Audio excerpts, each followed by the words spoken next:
confines of Wrigley Field, where the hometown Cubs take on their Route 66 division rivals, perennial postseason participant, the St. Louis Cardinals. You're right, Matt. Despite some ups and downs, the Cardinals are right where they always seem to be, right in the thick of a postseason chase.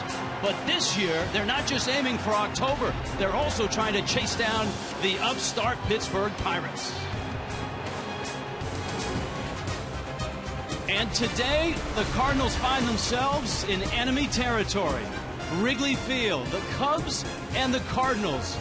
Yesterday, the Cubs shut out the Cardinals and knocked them 3 back of the Pirates in the Central.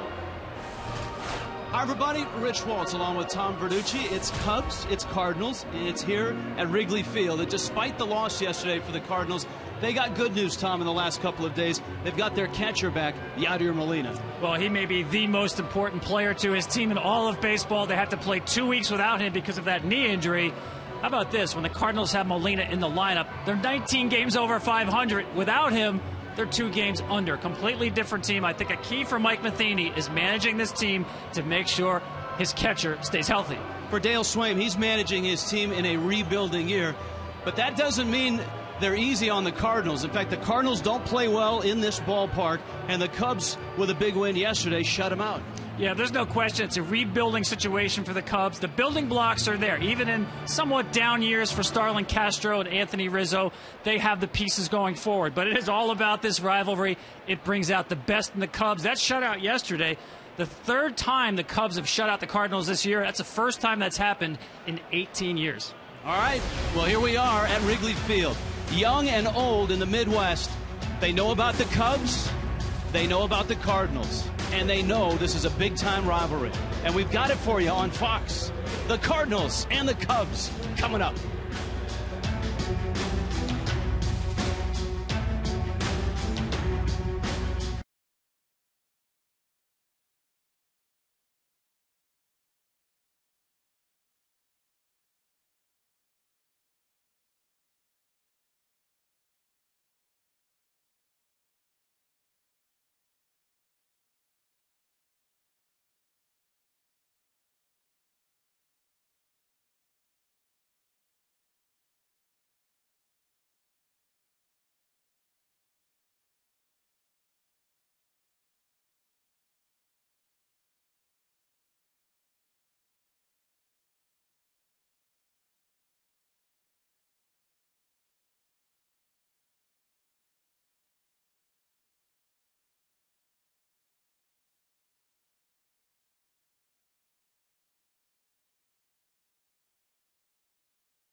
Is gorgeous, and it's Cubs and Cardinals at Wrigley Field.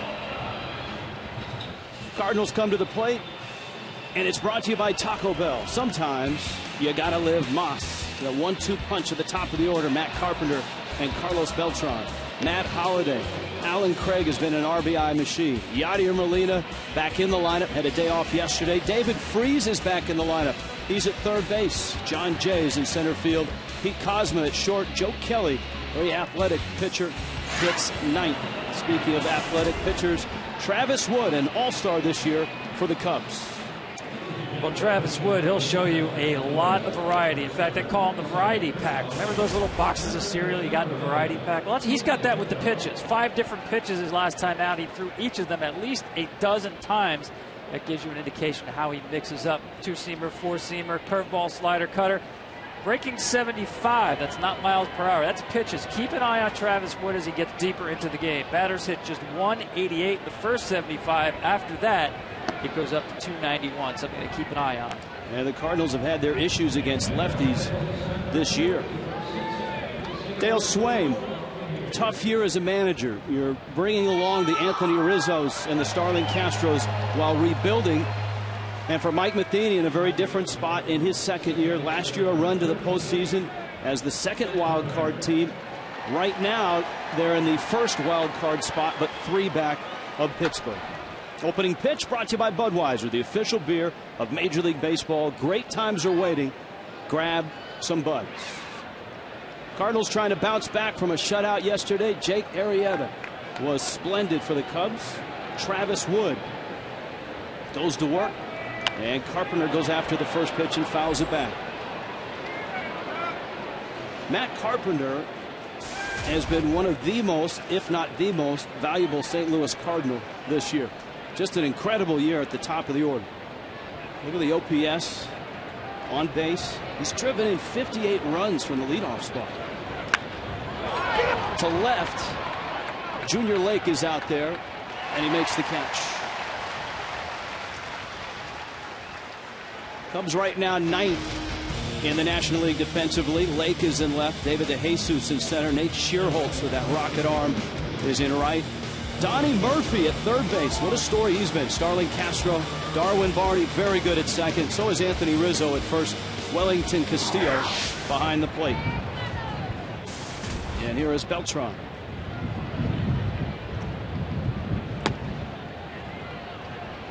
You would think with a switcher like Beltran, with right-handed bats like Holliday, Craig, Molina, Freese, that the Cardinals would be better against lefties.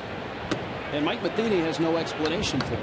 I don't either. I couldn't help him out. You look at this lineup, and it looks like absolutely, 2 through 6 in the lineup, all right-handed hitters, and yet only the Marlins have been worse against left-handed starters this season. Go figure. 2-0 pitch is a strike. Tom Hallion calling balls and strikes. The number 1 and 2 hitters, the combination of Carpenter and Beltran, really have set the tone for the offense. Look at their major league ranks in every one of those key categories. Beltran a liner to center to Jesus. And there's 2 quick outs from Travis Wood.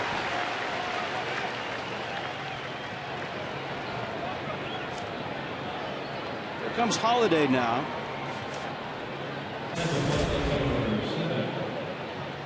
Holliday, another solid year.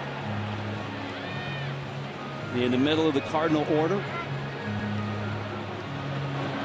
This is a St. Louis team that has scuffled since the end of July. Just 7-15 since the 26th of July. They've been in a meat grinder of a schedule.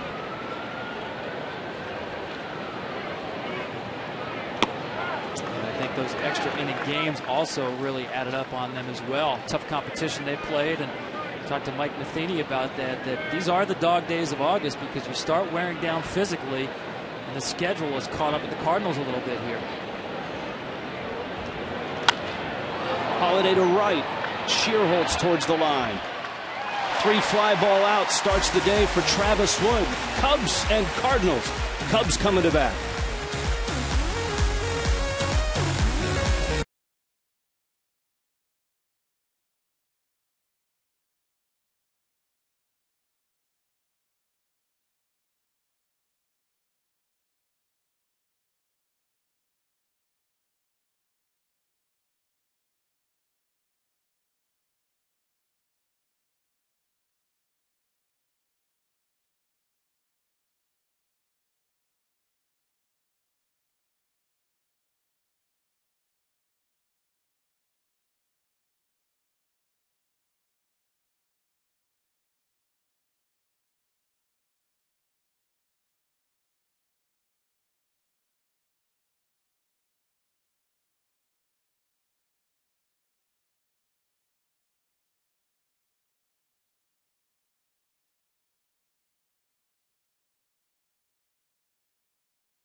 Starting lineup for the Cubs, brought to you by Taco Bell. Sometimes you gotta live. Moss, David DeJesus in the leadoff spot. Junior Lake has been a pleasant surprise. Anthony Rizzo's at first. Nate Shearholtz having a real nice year. Wellington Castillo hits fifth. Donnie Murphy in his 10 games has hit 4 home runs already. Starlin Castro all the way down in the 7th spot. Darwin Barney follows, and Travis Wood, one of the better hitting pitchers that you'll find in the game. Joe Kelly has been the Cardinals' most consistent starter over the last 2-3 weeks. Yeah, he's got a power arm, but the changeup is the real equalizer. He has what I call reverse platoon splits. You see right there, he's right versus lefty. He's much better against left-handers than right-handers. An escape artist, you put runners in scoring position. Batters batting average against Joe Kelly goes down to 172. Very good pitching with men on base. The Cubs yesterday scored 7 runs against Jake Westbrook and the Cardinals. David DeJesus was in the middle of that. He'll lead it off. Junior Lake, Anthony Rizzo to follow.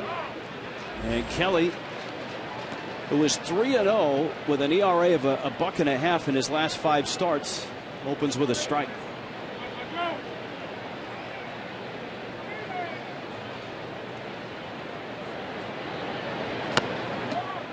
Kelly misses outside.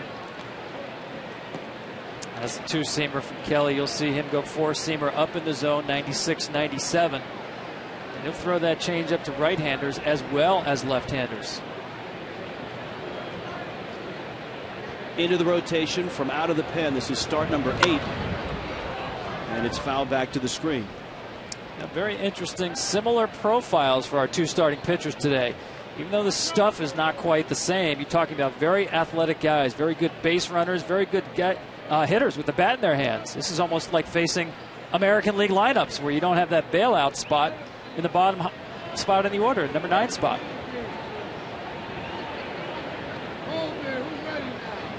Here's the 1-2. And he got him.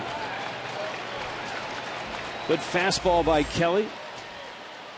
The Cardinals defense is the best in the National League, and they'll be behind Joe Kelly. You know, the ironic thing about Kelly is he didn't make the rotation out of spring, but he's kind of been the savior of late. Since the 6th of July, you can see what he's done compared to the rest of the starters. Yeah, it's amazing. You see the 3 wins with Kelly on the mound, only 4 with all the other starters. He's really, this stretch lately, held them together. Junior Lake, the bat and the ball are headed David Freese's way. He catches the ball on the fly. The bat ends up in left field, and there are 2 outs. Well, this is where you just don't even see that helicoptering piece of the bat. If you're Freese, you see him keep his eye on the balls. Pete Cosma there is saying, I got to watch myself. Dangerous play. Cardinals defensively very good with Holiday, Jay, and Beltran in the outfield. Freese, Cosma getting a start at short. Matt Carpenter at second, Alan Craig at first, and of course the perennial Gold Glover, the best catcher in the game, Yadier Molina. Anthony Rizzo, the 23-year-old. Tom, you mentioned him in the outset of the telecast and how important he is moving forward for the Cubs. Yeah, and this is growing pains that you go through. You saw that pitch there, hard in to Anthony Rizzo. That's the book. As you see Kelly go back in. That's a hole, if you will, that a lot of young hitters have to fill in when they get to the big leagues, especially on cutters and hard fastballs in on Anthony Rizzo. And that was the book on David Ortiz when he first came up to the big leagues. He certainly covered that very well. It's really all about the adjustments, Rich. A lot of times you can't make those adjustments until you get to the major leagues and you see 96 on your hands or you see that 92-mile-an-hour cutter on your hands. Theo Epstein and Jed Hoyer think so much of Rizzo that they had to get him back. At least for Epstein, he had to get him back because he originally sent him from Boston to San Diego in the Adrian Gonzalez trade, and then got him back for the big right-hander Andrew Kashner. Yeah, they know him as well as anybody, and that's why they made that deal, Rich, because of not just the ability, but makeup. This is a guy they regard right now, not just in the future, but right now as a team leader. Makeup off the charts. So Molina wanting the fastball back inside on Rizzo. 3-2. got in on him, and it stays at 3-2. Well, Rizzo, so much a part of the future that the Cubs extending him a nice long-term contract.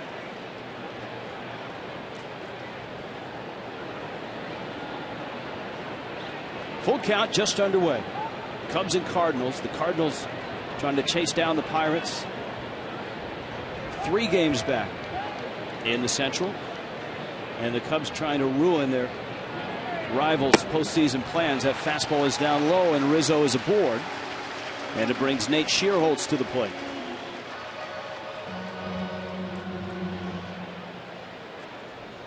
Wind today, a gentle breeze at Wrigley Field.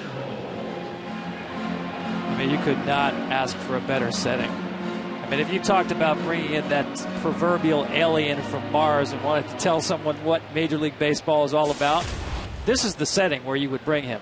Cubs, Cardinals, Wrigley Field, beautiful day. And for mid-August, 75 degrees is a nice break. You're often looking at 90-degree weather.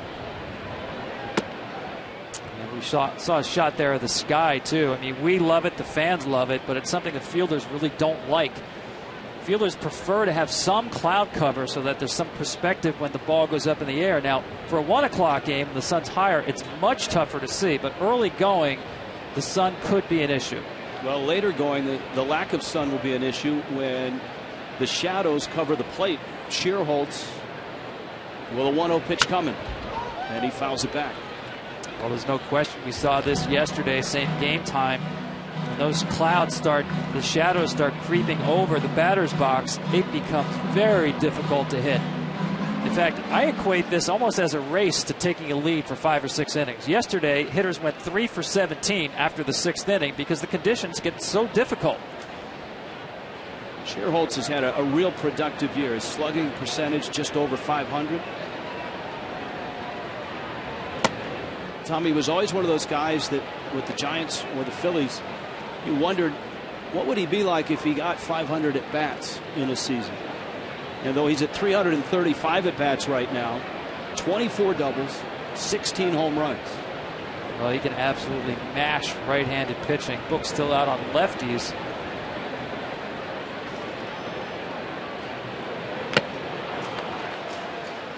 But you're right, that was one of those under-the-radar signings. Turns out here he's in the 4-hole in the lineup in August. And Theo Epstein bringing in Nate Shearholtz got a lot more out of him than a lot of people suspected. In the cleanup spot, Rizzo's at first. Joe Kelly with a 2-2 count. Cubs have seen Kelly a lot lately. 2 of his last 5 starts have been against the Cubs. And there's that changeup. Scoreless at Wrigley. Allen Craig, Yadier Molina, 2 big right-handed bats coming up for the Cardinals.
Budweiser is sponsored by the 2013 Ford F-150 with EcoBoost and by Taco Bell. Sometimes you gotta live Moss. Great statues around Wrigley Field. Ernie Banks saw Ron Santo as we walked into the place this afternoon. Harry Carey's out there as well. Scoreless ball game in the second in Chicago. And the Cardinals have Alan Craig, Yadier Molina, and David Freese coming up. And for Travis Wood, maybe it's a good thing he's facing Alan Craig leading off an inning. Tapper to short. Castro has had a nice run defensively, and he throws him out. Yadier Molina off the disabled list a couple days ago, got the day off yesterday. Oh, how important is he to this team? I mean, we know about the bat, but you put him behind the plate, and the team ERA when he's behind the dish, 74 points lower than when he's not. One of the best clutch hitters in the game here, trying to start something for the Cardinals. Wood starts him down low, and as you pointed out, the record for the Cardinals when he starts as opposed to when he doesn't start is, I guess it's not shocking, but it's amazing. 57-38 with him, 12-14 without him. Well, if you're Mike Matheny, the manager, you can see why you want to run him out there every chance that you can get. But at this point, with the knee situation for Molina, they've got to be much more careful about how often they do go to the post with Molina.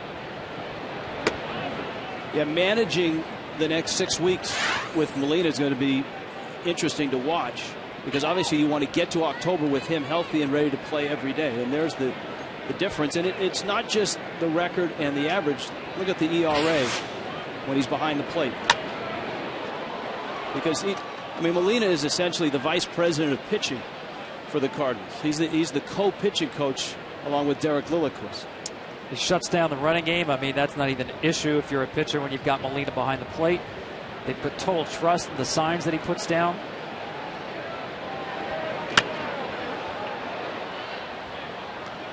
Every situation now in the season, we call these the dog days of August for a reason. The team starts grinding, it starts wearing down a little bit. Only 3 more off days the rest of the season for the Cardinals.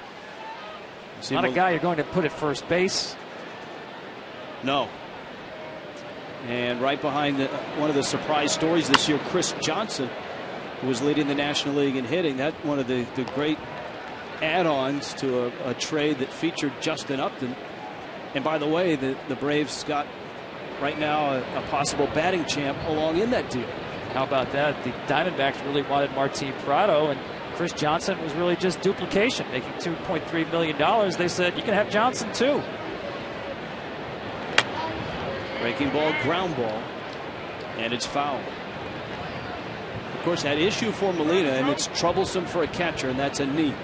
And Mike Matheny knows how important having your legs underneath you are, and 8 of the last 10 National League Gold Gloves have been split between those two guys, Matheny and Molina. And losing Tony Cruz didn't help. Cruz with a stress fracture in his wrist, the normal backup catcher. And don't forget Benji, who's in the dugout, the assistant hitting coach, with his 2.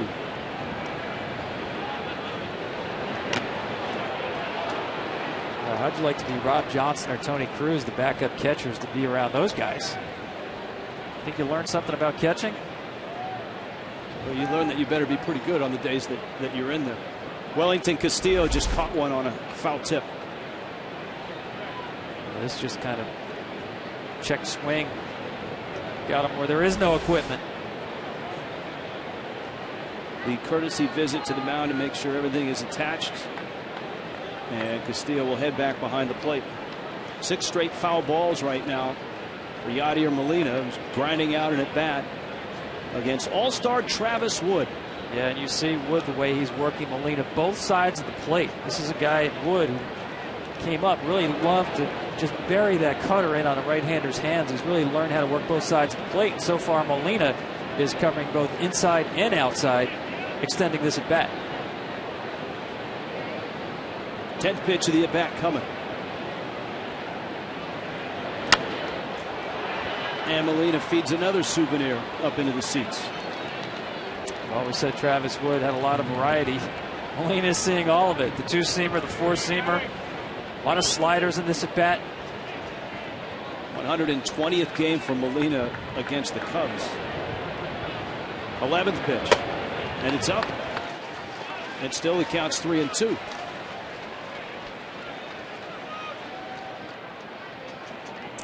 What now? We've tried everything. Well, he's got that great changeup. He throws the cutter in. That's where Castillo sets up. And a liner to left. Lake is there. Great at bat by Molina, but he lines out to Lake. And there's 2 outs here in the second. Now we put Tom Verducci to work with the Ford keys to the game. Well, for the Cardinals, we talked about the right-handed hitters. I think they use the whole field as well as any team. That's what they need to do today. Wood is so tough on lefties. And for the Cubs, it's pretty simple. I mean, home runs are good, right?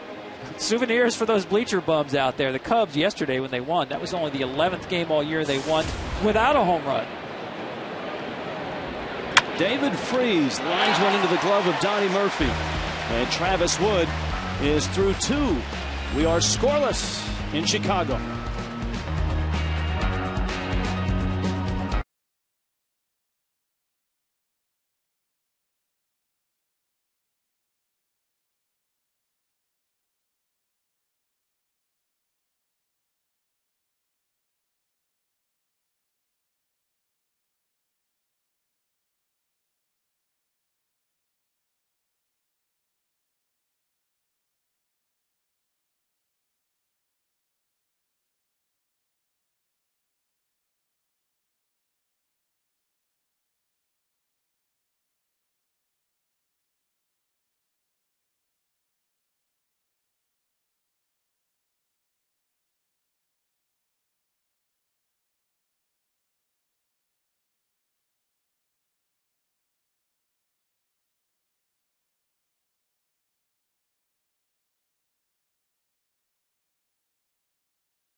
Today's telecast is sponsored by Budweiser, the official beer of Major League Baseball. Great times are waiting.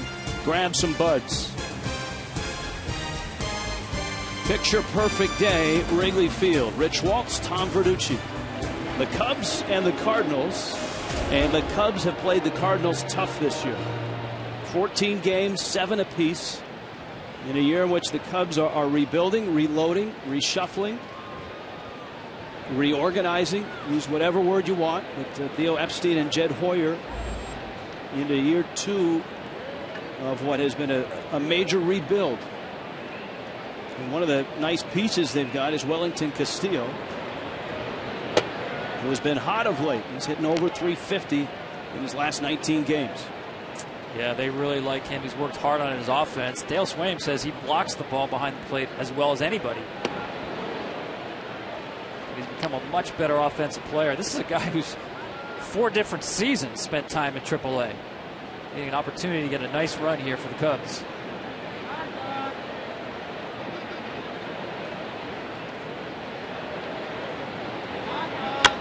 1-1 pitch hit hard on the ground. Freeze at third, and he fires across to get the out. Fox Sports 1 on the air today. America's new sports network is finally here, and tonight it premieres with UFC Fight Night. Shogun Rua takes on Chael Sonnen, followed by the news and highlight show fans have been waiting for, Fox Sports Live. And it all begins tonight, 8 Eastern, only on Fox Sports 1.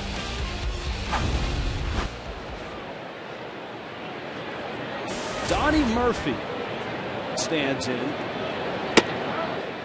And Donnie Murphy has made a big impact in just 10 games as a Cub. He was 2 for 2 yesterday. In 10 games, 4 homers, 3 doubles.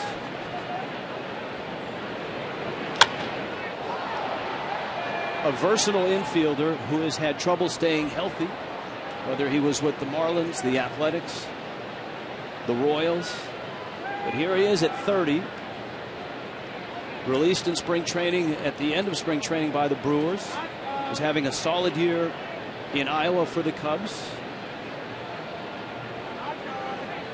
He's 0-2 on Joe Kelly. Donnie Murphy into left field, a base hit.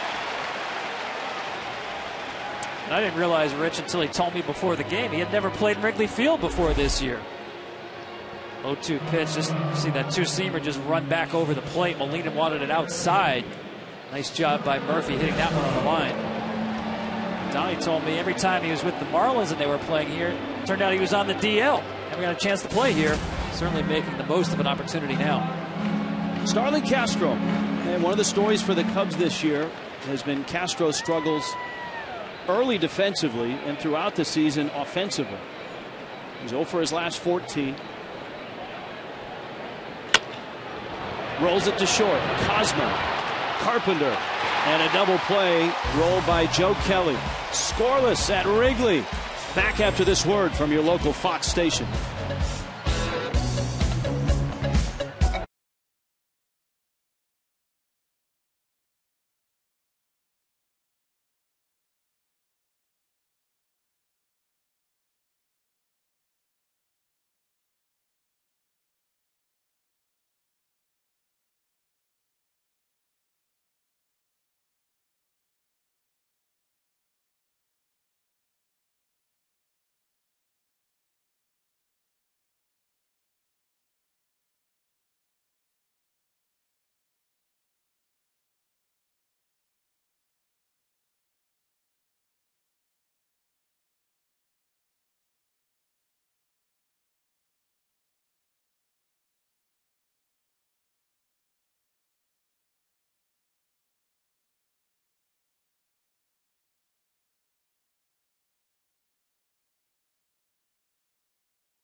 Presented by Budweiser.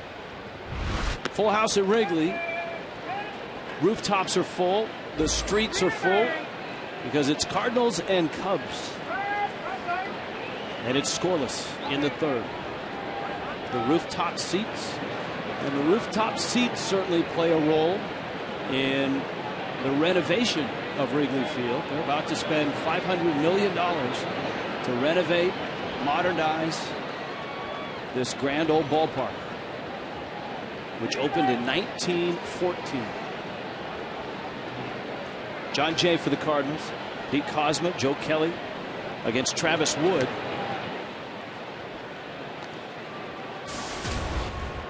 Jay got off to a slow start, but has been hot lately.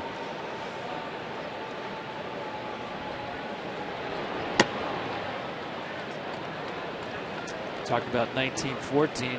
The architect, Zachary Taylor Davis, was the same one who built Comiskey Park, which you could think of as the Camden Yards back in the day. The way it changed ballpark construction. Up to that point, ballparks are basically just made of wood.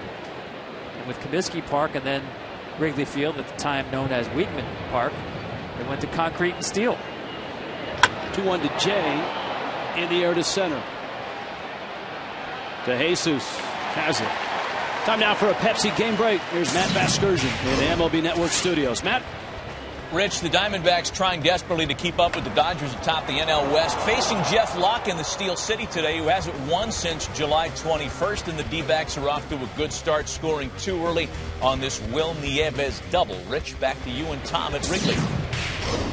Thank you, Matt. Obviously, Tom, that's a game that Cardinal fans are watching for a couple of reasons. Arizona trying to creep up on the Cardinals and Cincinnati, but the Cardinals are 3 back of the Pittsburgh Pirates. Yeah, you don't want to look in the rearview mirror, look what Arizona is doing, but certainly Pittsburgh has got the Cardinals' attention. And Rich, I thought even early in the season, the Cardinals knew this was a different Pirates team that was not going away.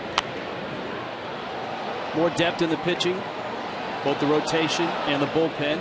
Mike Matheny talked about the games against the Pirates and what grinds they were, and how huge it was for the Cardinals to win 2 extra inning games this week at home. You think about where the Cardinals would be had those extra inning games gone the other way. And I know you talked about the Cardinals defense being the best in the league. I'm going to put the Pirates right up there with them. They don't score a whole lot of runs, but pitching and defense has really carried them. And Francisco Liriano has been a difference maker for that Pirates team.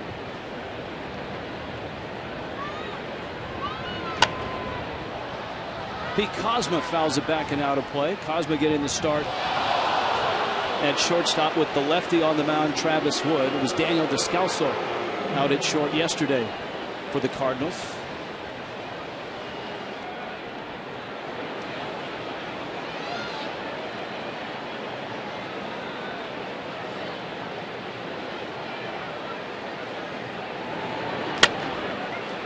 On a hop, Castro deep in the hole.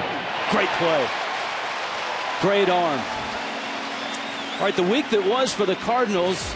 Tough games against the Pirates to begin with. But how about a 14-inning ball game? Adron Chambers with the game winner. John Jay scoring. And then on Thursday, 12 innings. And it was Matt Holliday off of Brian Morris. Matt Carpenter score.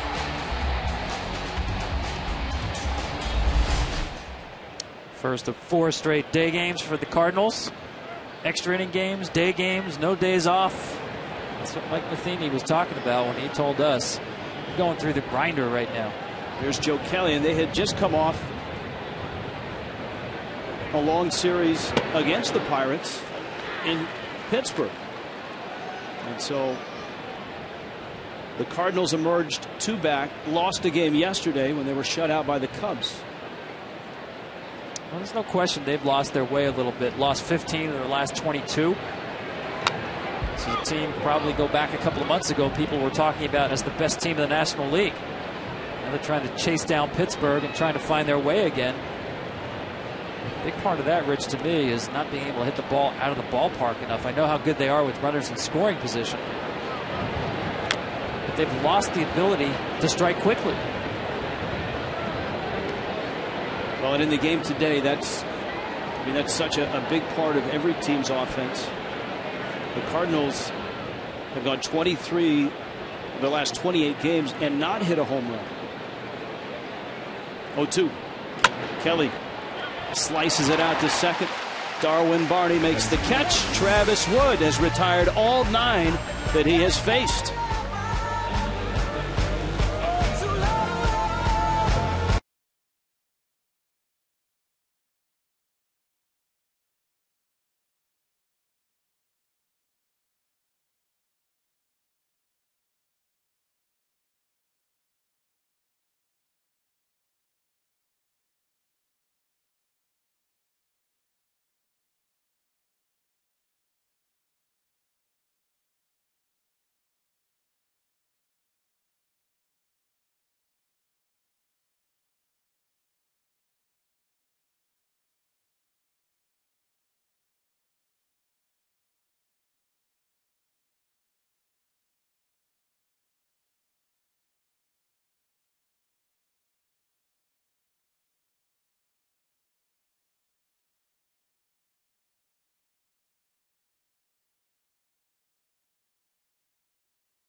Wood matched up on the mound. Kelly's been a nice addition to a Cardinal rotation, which is anchored by Adam Wainwright, who joins us now for the bottom of the third. Adam, how are you?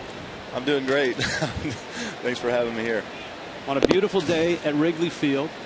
I know that you guys enjoy the rivalry. Good reflexes. Yeah. It's great having Chris Carpenter on the trip. It really is. Oh, he's here, huh? Well, let's talk about the guy on the mound, Joe Kelly, because he told me yesterday that you and Carp have been great influences. Maybe you more than Carp at this point. Yeah. That's enough. Yeah, Joe. You know what? Joe is he's a great talent, and he's a great guy. So he's a good listener. He's a good question asker, and you know, I've learned a lot from Chris Carpenter and the older guys who've been here in years past, and he's just helping to pass that torch on. You know, he's here.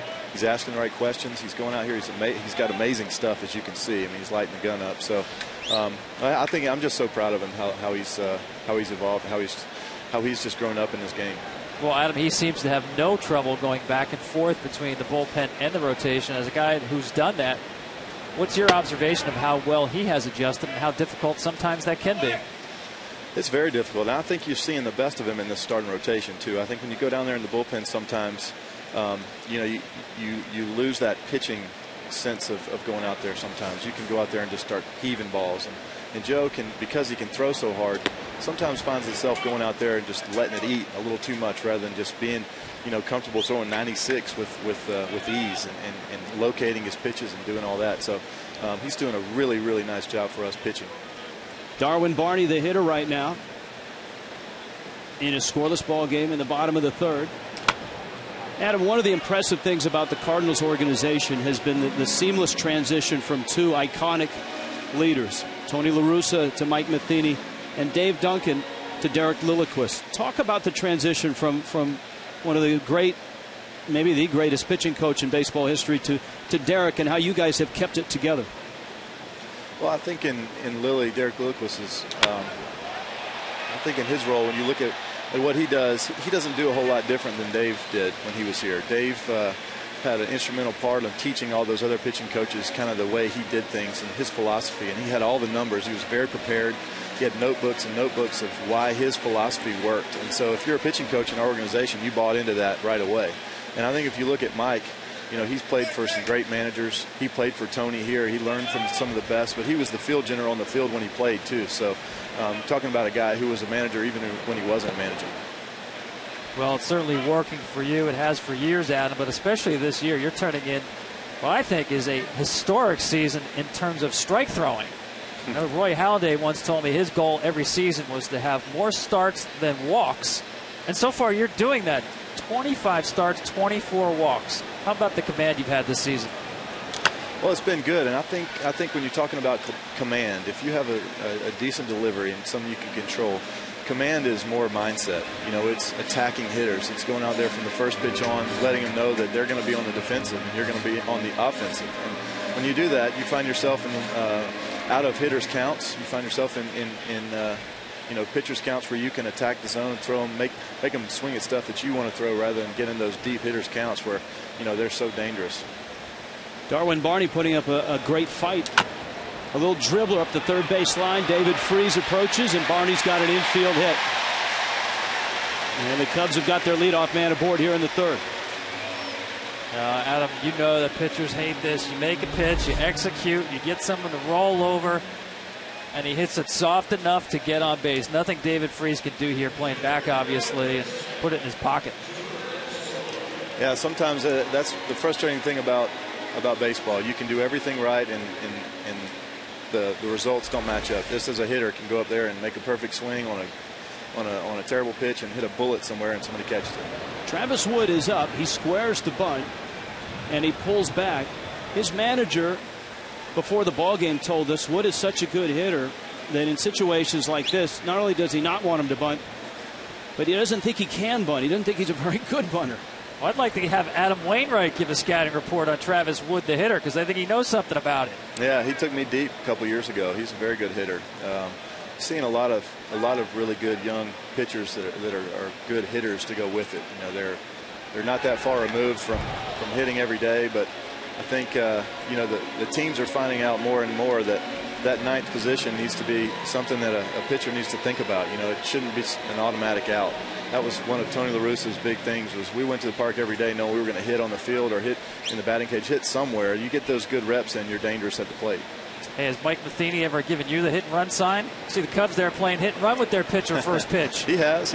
Tony used to give it to me more. I used to be a little bit better hitter back when I was not so old. But, you know, as I've gotten older, the spin is a little harder to pick up, seemingly. Well, wait a minute. I've got proof. I've got 3 things you need to know about Adam Wainwright. You want to know what kind of a hitter he is, Tom Verducci? Yeah, let's go. What do you got? He homered in his first Major League at bat. How about that against the Giants? Made it look easy. Bad barbecue makes me want to fight somebody, maybe his best quote. And he was a place kicker in high school. Very nice. So you homer. Who'd you homer off of? Noah Lowry. I know that because we... He's running again, and Wood is hitting again, and that almost got our guest. We have to... I have to constantly remind people about my home runs. As they're not as frequent now, you know, they need to hear more about them.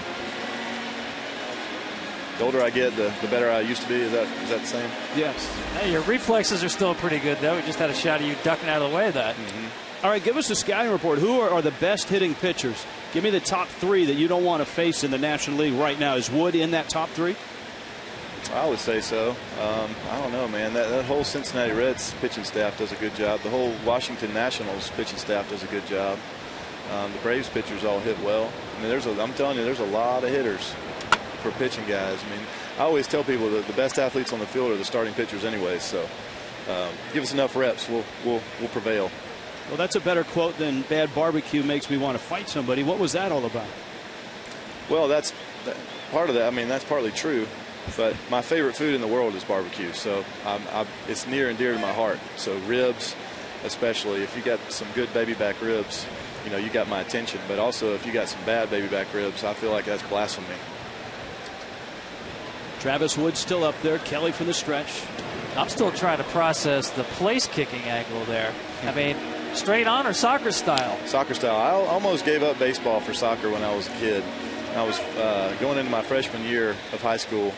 Soccer and baseball in Georgia are the same at the same time, and I played travel soccer, and I played travel baseball, obviously, and I had to make a decision, and I'm pretty sure I ended up making the right decision. Cosma in the hole, safe at second base. Barney beat it. What an at bat by Travis Wood. A fantastic at bat and a great 2-strike approach right there by Travis Wood. And this ball you'll watch stick in the webbing of Cosma's glove, and that extra step he has to take loses the out at second base. Great stop to get there, make the play. Just had one extra step while he gathered the ball out of his glove. So a bang-bang play at second, and David DeJesus is up. And the Cubs have something going here against Joe Kelly in the third. Rich Waltz, Tom Verducci, Adam Wainwright is with us from the Cardinal dugout. Perfect time for a double playboy right here. A little 4.63. That sounds good, doesn't it, fellas? Best pitch to get a 4.63 in this spot, Mr. Wainwright, would be? I can't give out too many scouting reports. There's hitters listening. Well, if you're going to be an analyst, you've got to be an analyst. There's hitters listening. You know, these guys are, they're like elephants. They never forget anything you say. Well, we talked about Joe Kelly's ability to get himself out of trouble. Batting average with runners in scoring position, 172 against Joe Kelly. What does that say about him, Adam? Well, it just speaks to his stuff, really. And he digs deep when he's got guys on ducks on the pond. You know, he makes a pitch. DeJesus with a bunt. Molina picks it up. Quick throw to third. He got the out. And that is what makes Yadier Molina special. Yeah, he jumps on this ball and knows exactly what to do with it. DeJesus actually hesitated out of the box, thinking this ball was going to spin foul. And Yadier jumps on it before it can go foul. That's an excellent decision by Molina. A great play to barehand the moving baseball, but also to jump on that baseball before it had a chance to go foul, because he knew he had an out in order at third base. Adam, pitching on a daily basis to Yadier Molina must be a real advantage for your rotation. I feel like it is. You know, we have some great catchers all around, but Yadier Molina, I think, may be the best catcher of our era. I mean, I'm obviously very biased here, but I just haven't seen another one better. You know, our manager was pretty good too, but I just think he has all you could ever ask of a catcher. He has the intangibles. He's a great leader. He knows how to speak to his pitchers and pump a guy up when he needs to, or get feisty when he needs to. But physically, I mean, you can't. There's not a tool that he doesn't have. I think when you look at the way he receives the ball, he catches that low ball, almost that one that's almost in the dirt. He can pull that thing up and make it look like a strike. You know, it's. I've had guys tell me that when they watch him catch him back there, he looks like he's falling asleep. You know, he's just so comfortable and he's so relaxed and he's so smooth with everything he's doing. He just is. I mean, he's just the best. You know, he's except for that glove he uses, it makes it sound like you're throwing into a pillow. You know, sometimes the pitcher, you want to hear that glove pop, and he's not offering any glove pop. You know, he's got such soft hands and such a soft glove. Pretty good fastball that just missed from Joe Kelly. Junior Lake line to third. The Cubs here in the third, threatening. A pair of infield hits, Darwin Barney and Travis Wood. A great play by Yadier Molina to get Barney at third. And now Lake, who got off to a torrid start when he arrived. There's that soft hands and the soft glove by Molina. Yeah, you'll see the quick reaction here. Almost like an infielder, moving his body quickly, backhanding the ball. Very difficult to do. He made that one look easy.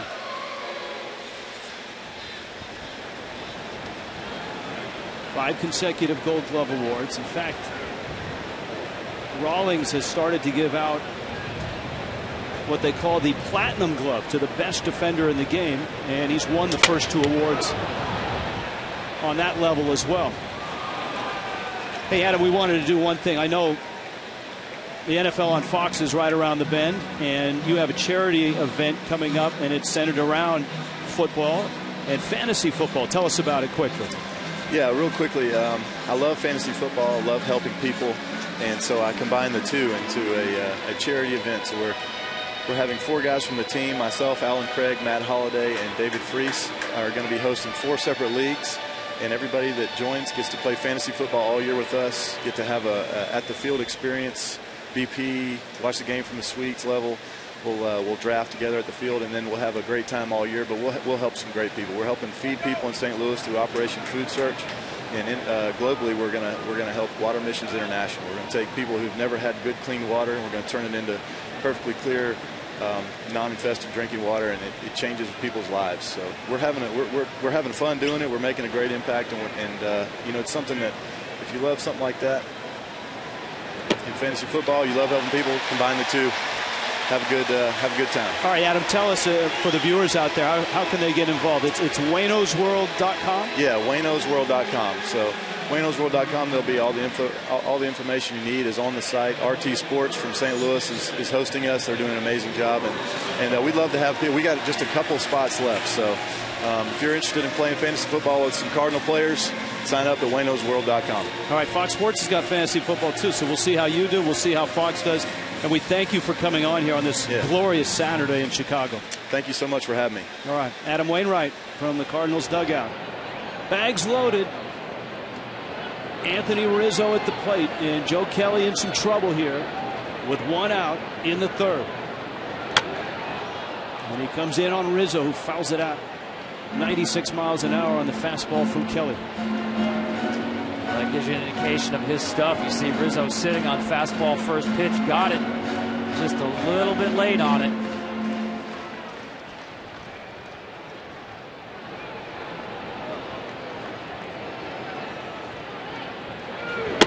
Rizzo takes a strike. And it's 0-2. That's the pitch we talked about. That's the way you attack Rizzo, and he gets the call on this pitch here. Watch Molina set up inside. Really doesn't have to move the glove. The two-seamer comes back. Rizzo thought it went around the plate. Tom Hallion said it nicked the plate. Rizzo pulls it foul. The funny thing about Kelly, as a college closer at UC Riverside, he threw a two-seamer, and that was about all he threw, and a slider, and he wasn't, in his words, a real good closer. But the Cardinals loved his arm, and they took him in the third round, so when you get young pitchers, oftentimes you have to teach them to go from a four-seamer to a two-seamer. He already had the two-seamer, had to learn to throw the four-seamer, which is a little easier transition in his words. And he lights up at 95 and strikes out Rizzo. Well, he was pitching him one way with that two-seamer in. Now it's time for four-seamer away. Look, the running action here, up out of the zone, above the hands of Rizzo. It's a great job by Joe Kelly. And Adam Wainwright was absolutely correct in explaining how he gets people out with runners in scoring position. Pure stuff. Nothing like being able to have swing and miss stuff when you're in trouble. I think that's where he reverts back to his closer days. Now Schierholtz, who you noted, has been very good against righties. He struck out back in the first. And Kelly catches the letters with a strike. So far, he's had really good execution on that two-seamer to lefties coming back over the plate. Hasn't shown much of that changeup, but certainly that pitch inside the two-seamer in sets up the changeup to left-handers. Molina wants time. We talked about the run that Kelly is on. It actually goes back to the 1st of June. His ERA is 1.87. And only two other pitchers in baseball have a better ERA in that span. Jose Fernandez of Miami, David Price of the Rays, and then Joe Kelly of the Cardinals. I think he likes the starting business. Well, as Wainwright said, you're seeing the best of Joe Kelly as a starter. And it speaks to the system that the Cardinals have, the Cardinal way of developing pitchers, that they could draft a closer who, in his own words, wasn't a great closer, who had 1.5 pitches. Now he's got 4. Let's see here. Does he go back to that two-seamer in? Does he go back to the four-seamer away? I'm going to talk about it. You've got a lot of options right here. Well, so far he's executed perfectly on those two-seamers. There's really not much margin for error coming in on the left-handers, and he has kept the ball right on the edge of the plate. All 3 Cub hits have come with 2 strikes. And they've got a pair of hits here in the 3rd inning. You see the middle infielders come in because they want to know what this pitch is going to be. Talk about the pitch, maybe not even put down a sign or put down a dummy sign. Had to run around at second base seeing a long sequence of pitches here. Leave nothing to chance. 52 pitches in. This is the 3rd time he's faced the Cubs in his last 6 starts.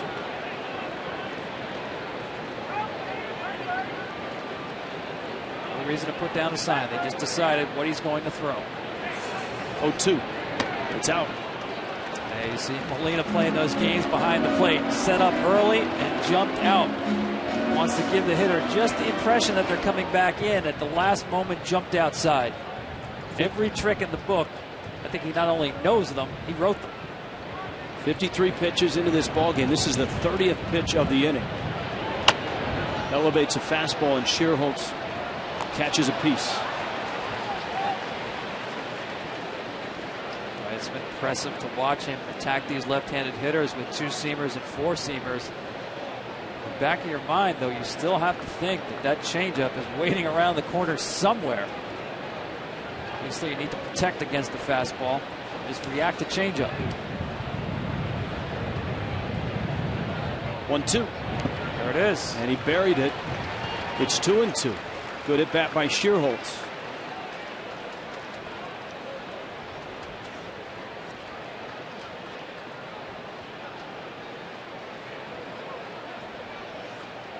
Bags loaded, scoreless game.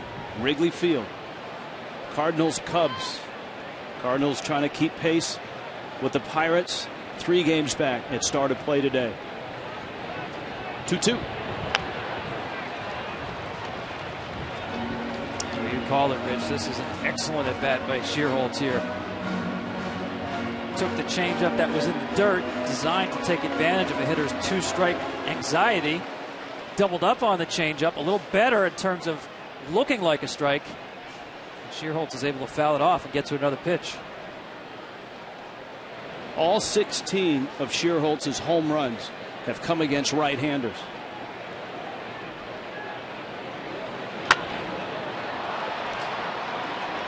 That's 14 foul balls this inning by Cubs hitters. And Rich, if there's such a thing as quality foul balls, this is it. It's not as if they're missing pitches that they should be hitting. Tom, there's a stat for everything in baseball. Well, if that doesn't exist, they should have one for that. You've seen Shearholtz now cover the inside two-seamer as well as the changeup away. Another 2-2. Breaking ball. Ground ball out to second. Carpenter to first in time. A stressful inning, but a scoreless inning for Joe Kelly.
One, America's new sports network.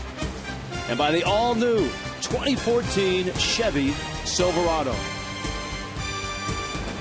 Scoreless in Chicago, Cards and Cubs, a 34-pitch inning. Joe Kelly didn't give up a run, but Tom Bertucci, he was frustrated by it. Yeah, you don't think he knew that was a big out? Absolutely. The way he worked to get out of that jam. Interesting. He attacked Rizzo with fastballs, and then with Shearholtz, he finally went to really his fourth best pitch, the breaking ball, to finally retire Shearholtz. Great game of chess with Yadier Molina behind the plate. That was the best opportunity for the Cubs so far. The Cardinals haven't had any opportunity. Travis Wood has retired all 9 that he has faced, and he's back to the top of the order, second time through for Matt Carpenter, Carlos Beltran, and Matt Holliday. We saw Carpenter swing at the first pitch and the second pitch his first time up. Very unusual. Has the lowest swing percentage in all the National League.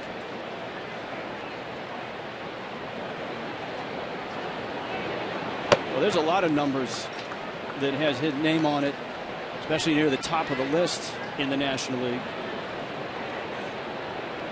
He's second in hits. He's first in runs. He's first in doubles.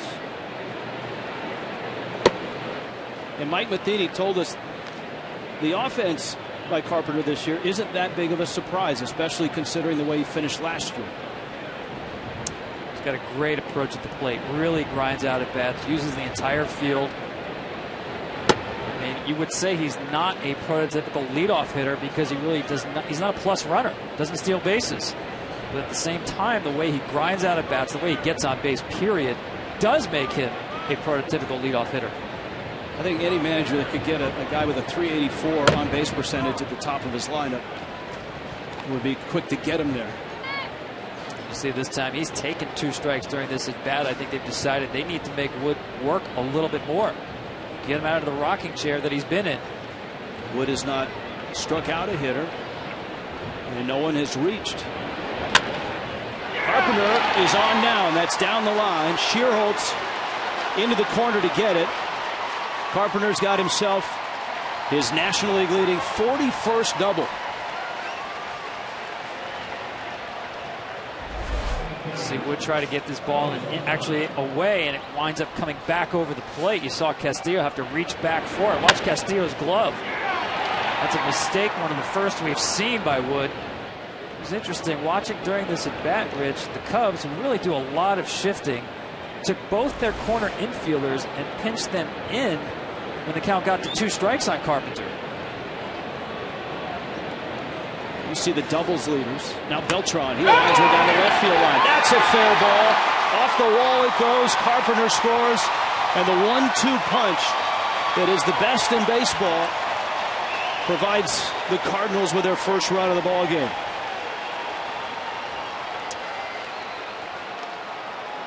This looked like a breaking ball left up in the zone for Beltran. The Cardinals, other than Carpenter, love swinging first pitch.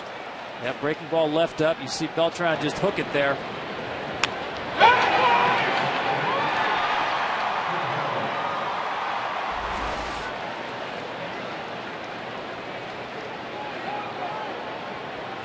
And here is Matt Holliday now.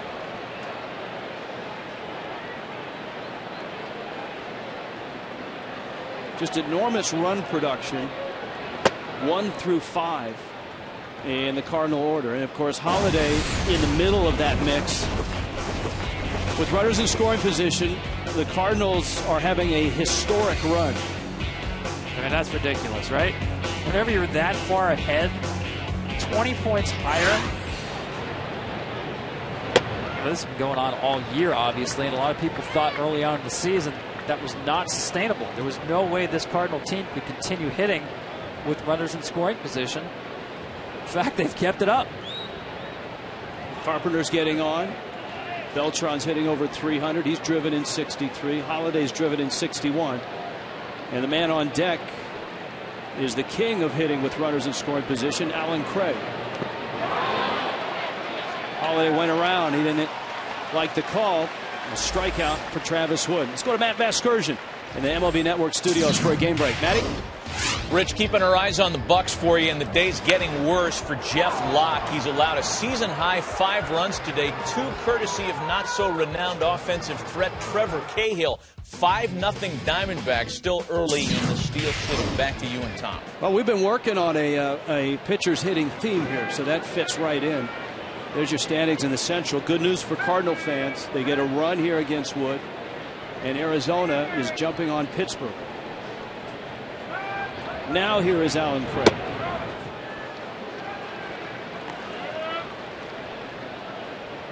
Alan Craig with runners in scoring position. We talk about historic. Is out of this world. 461.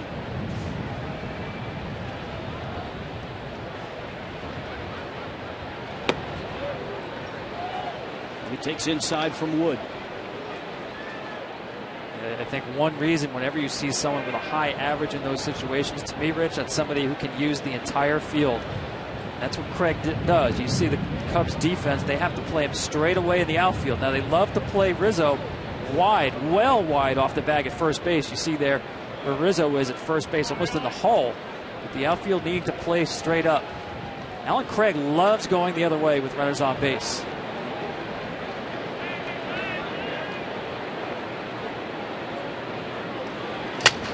Right back at him. Safe at second. Travis Wood is a terrific athlete, and he just showed it. Beltran just got back in at second. Yeah, this is a broken bat right off the end of the bat. Ball is hit to the arm side. You see the backhand by Wood, and just back in time at second base is Beltran.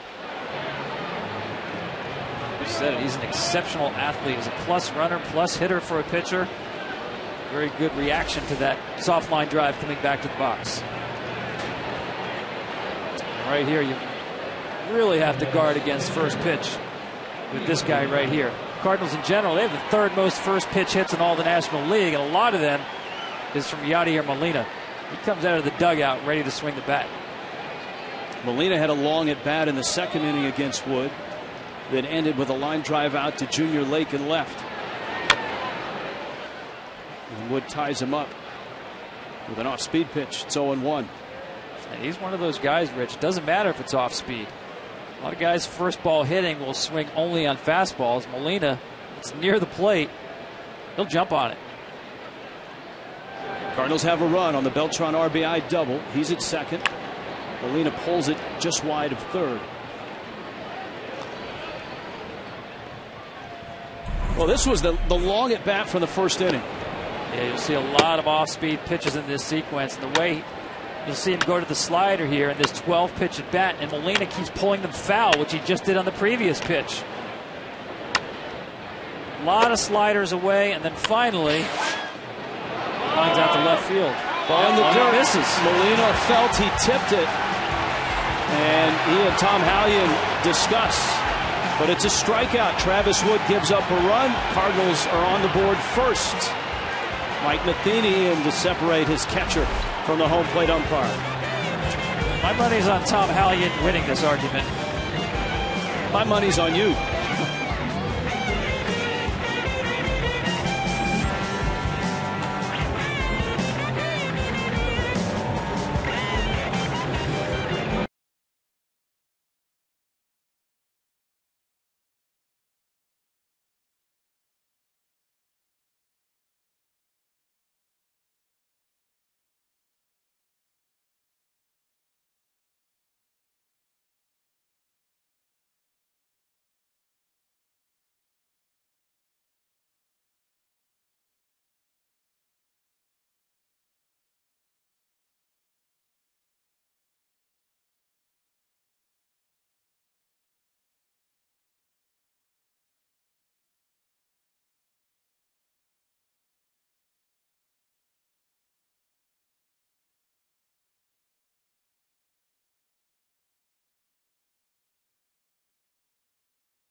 One 1-0 ball game. Cardinals on top in Chicago, Wrigley Field. Gorgeous day. Joe Kelly goes to work on Wellington Castillo with Donnie Murphy and Starling Castro all lined up here in the bottom of the fourth. Chris Bosio is the pitching coach of the Chicago Cubs, and he joins us now from the Cubs dugout. Boz, how are you?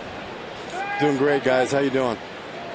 Outstanding. Talk about your left-hander and Travis Wood, what he's meant to you this year and what you've seen from him today. Well, he's been a real big part of our rotation. Really solidified everything, from early on in spring training, and really blossomed into a guy that we rely on every fifth day. Been real consistent, worked hard, and he's guy was an all-star this year and very, very deserving of it.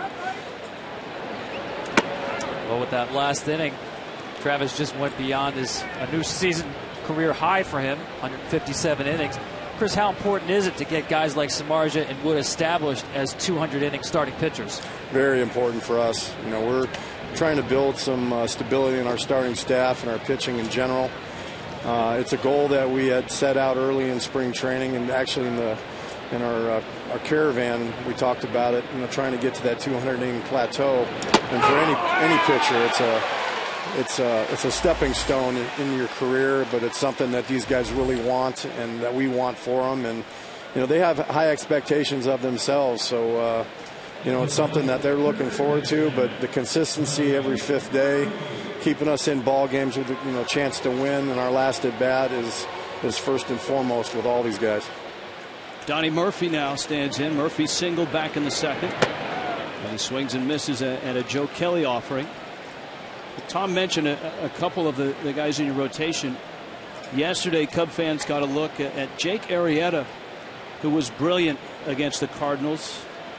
You guys shut out the Cardinals yesterday. Tell us about this right-hander that you got from the Baltimore Orioles as Beltran glides over and makes the catch. Well, big, strong guy, as you saw with the velocity readings, but he really got after it. The biggest thing for Jake is staying under control. This guy's got a lot of athletic ability, and the ball comes out real easy. He can spin it pretty good. And like I said, being an athlete, this guy looks like the real deal. I mean, we're just trying to build consistency with our young pitchers, and Jake falls in line, with the rest of these guys. But, I think we got a good one in that trade.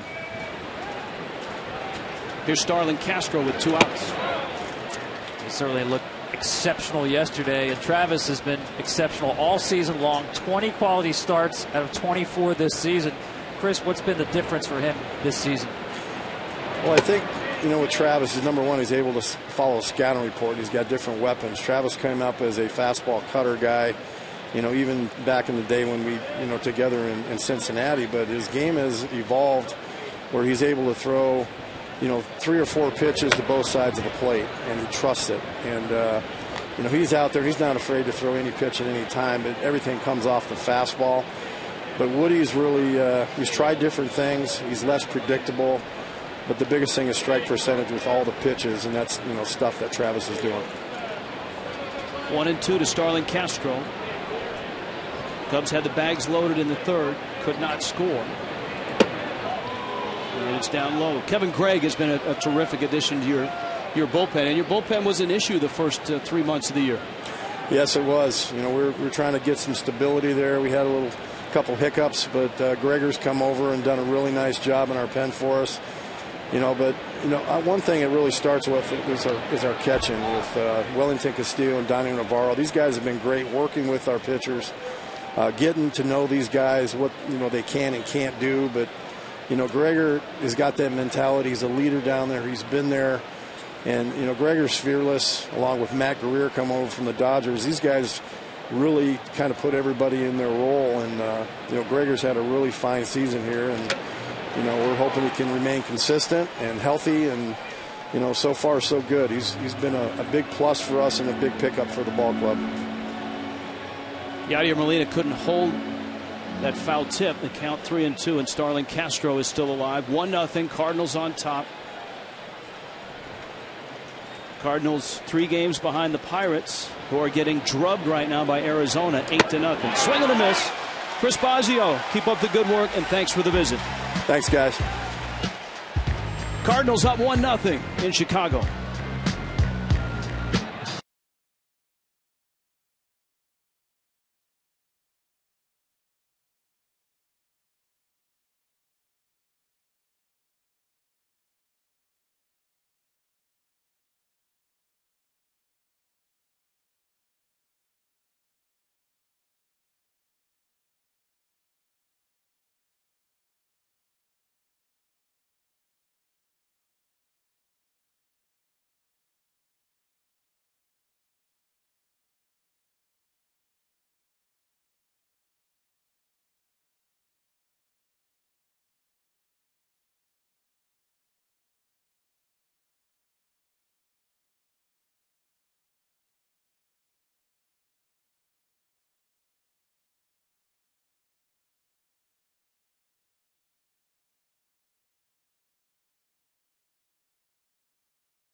Field is packed. Rooftops are packed.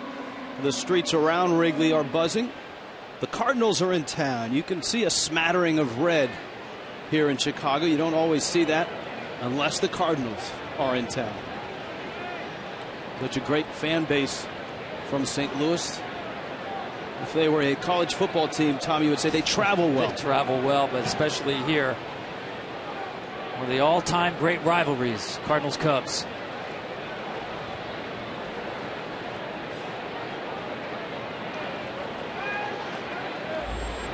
David Freese now, and he takes outside. David Freese's name over the last couple of days has been in discussion with the arrival of one of the Cardinals' top prospects, Colton Wong, the second baseman out of Hawaii.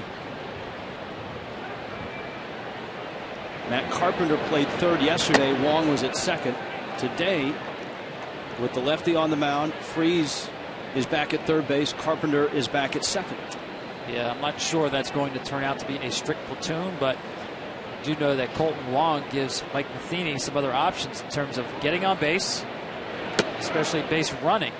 Stole 20 bases in 21 tries in the minor leagues. With David Freese, it's been a struggle ever since early in the season, spring training actually, with a back injury.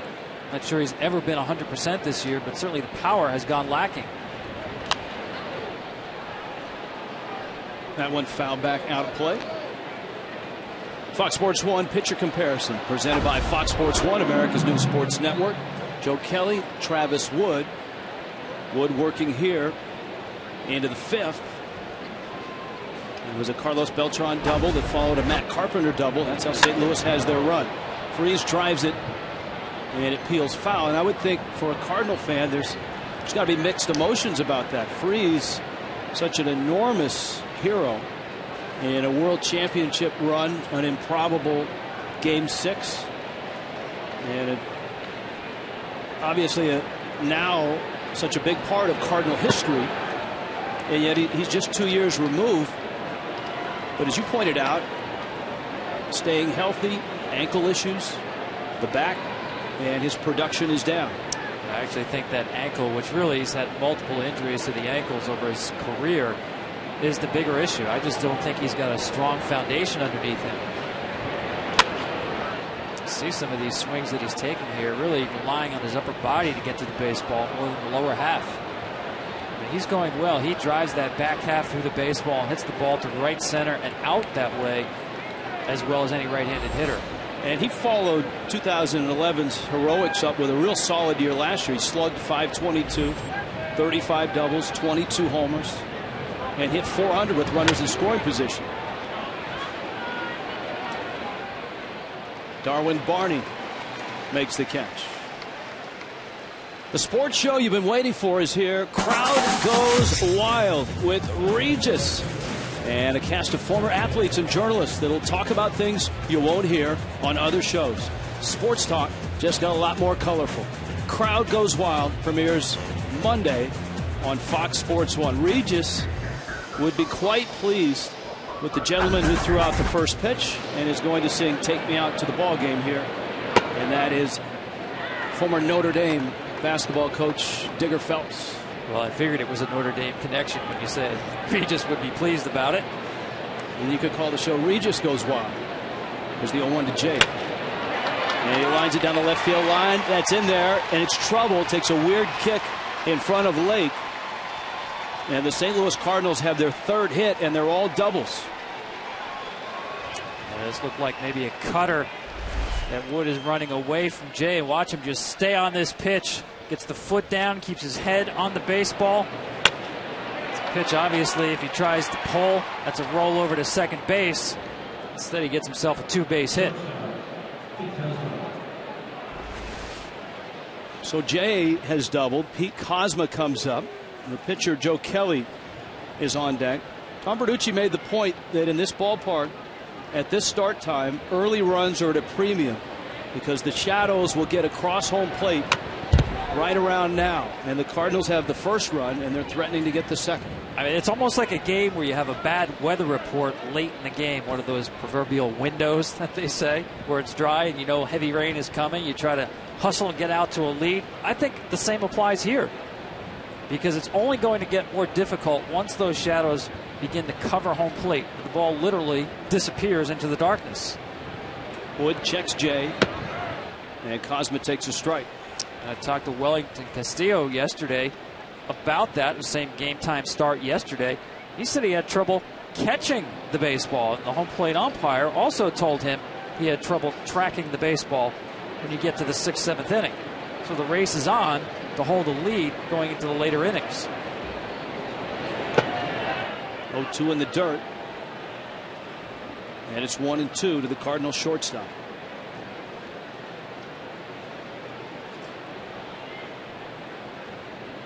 His batting average sits at .225, but you can see with runners on, he's like every other Cardinal. And he's got Jay out at second base in scoring position right now. What is in the water in that Cardinal clubhouse? These guys all love to get up there with runners in scoring position. I'll give John Mabry and Benji Molina credit. Mabry is the hitting coach. Molina is the assistant hitting coach. It's the changeup. That was a dominant pitch for Wood early in his career with the Reds. Cutter changeup. Chris Bosio talked about getting him to throw more to the arm side than the glove side, which is, as a lefty, into lefties, away from righties.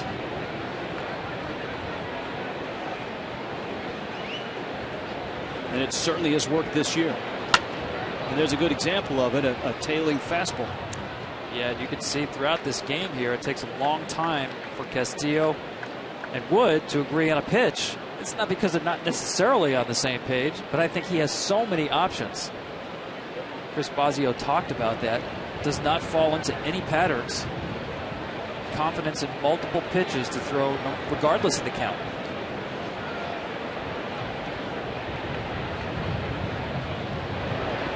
And that confidence started in spring training with the first start.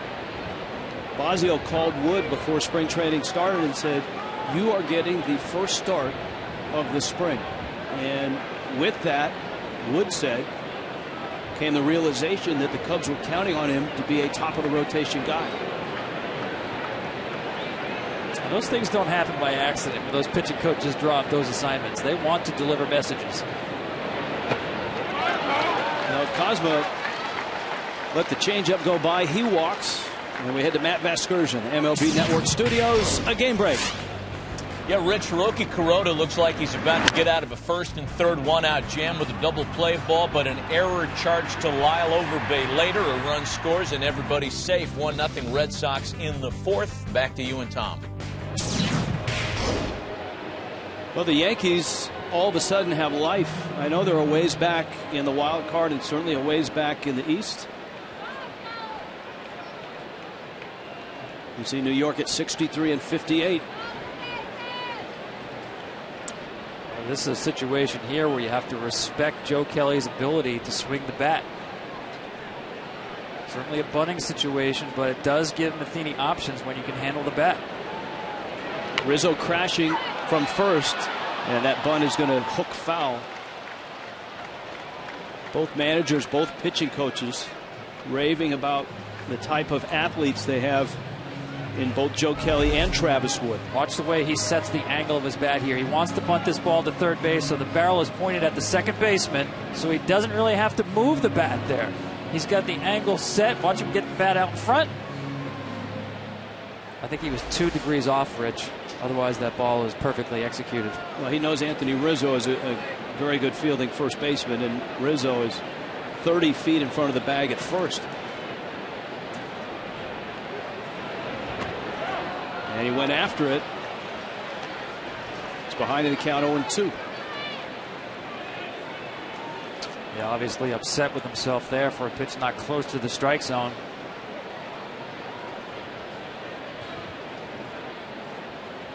Kelly is a guy that Mike Matheny will call upon extra innings if he has to pinch hit for a pitcher and he doesn't have a bench player. He's called Kelly's number before. It's the luxury of having Matt Carpenter in the leadoff spot. for the Cardinals. He's driven in 58 runs. That's why they want to push these runners up, even with the out already in the inning. And Kelly hit by the pitch and is on his way to first. The bags are loaded. Watch this ball just kind of zero in on Joe Kelly.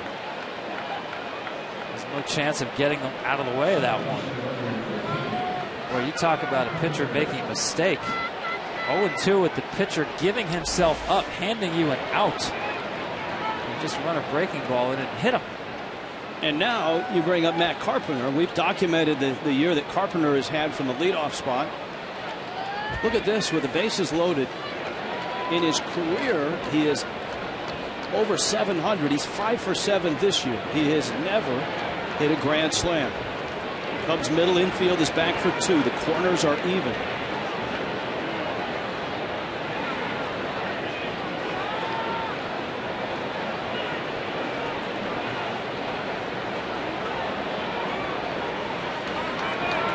Talking about one of the most patient hitters in the league.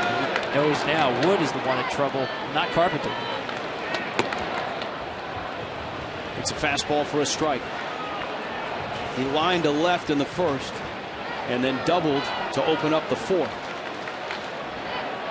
With runners on base, Carpenter is the best in Major League Baseball. The guy right behind him is pretty good. Yet Matt Carpenter is ahead of Miguel Cabrera. He went around, and Woods out in front of him at 0-2.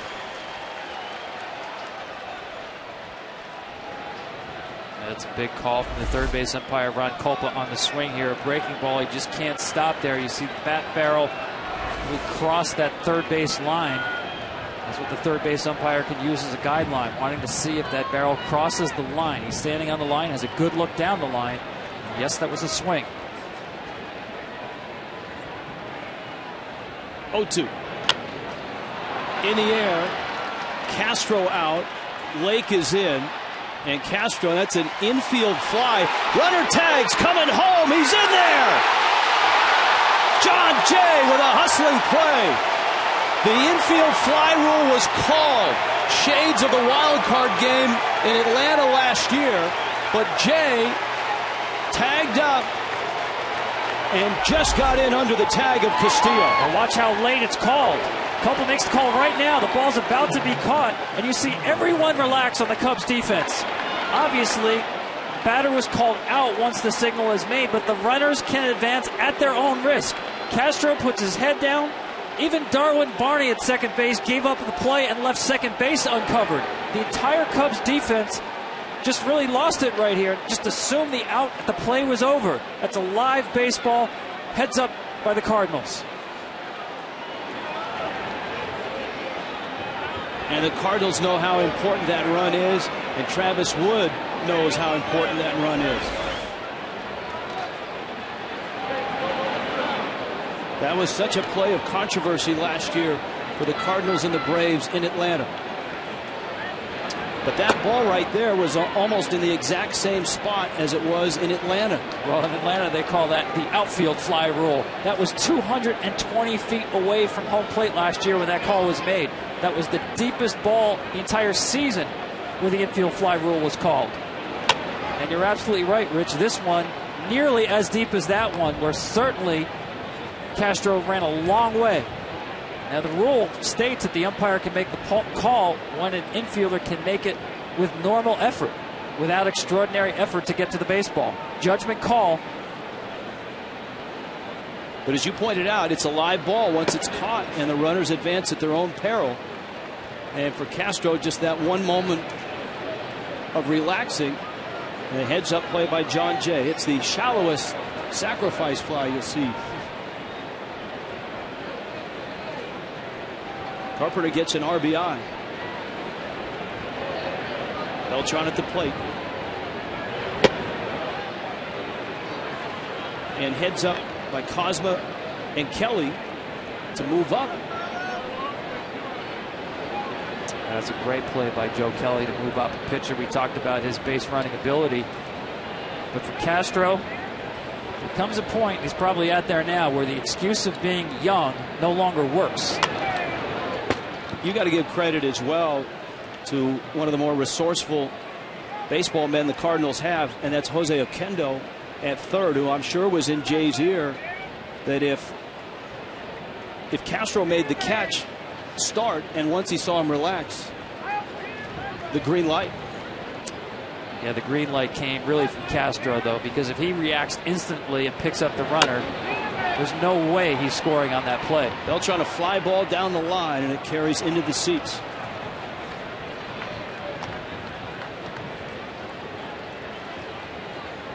Mike Matheny told us before the ball game about the dog days of August and into September and how you have to grind out wins. And right now they are grinding up Travis Wood. He's 80 pitches in. This is his 30th pitch of the 5th inning. Beltran fights off another.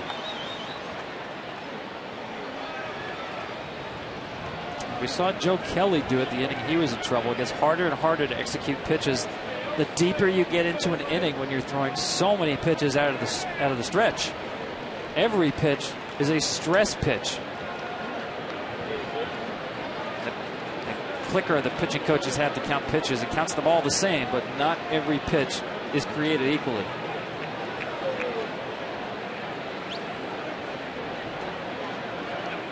Eighth pitch of the at-bat coming to Beltran. Pete Cosma at third. Joe Kelly's at second. Beltran fights one off out into shallow center. Barney is there and makes the catch. The Cardinals scratch out another run and lead it halfway through 2-0.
New roads.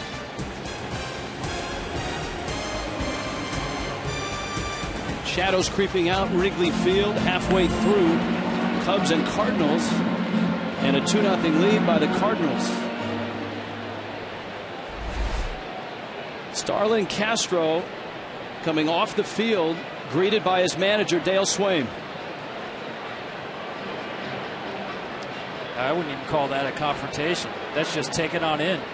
No explanation needed. David DeJesus saying, hang with him, buddy. But for Dale Swaim, that's some tough love right there. Didn't need to explain the mistake that was made. Self-evident.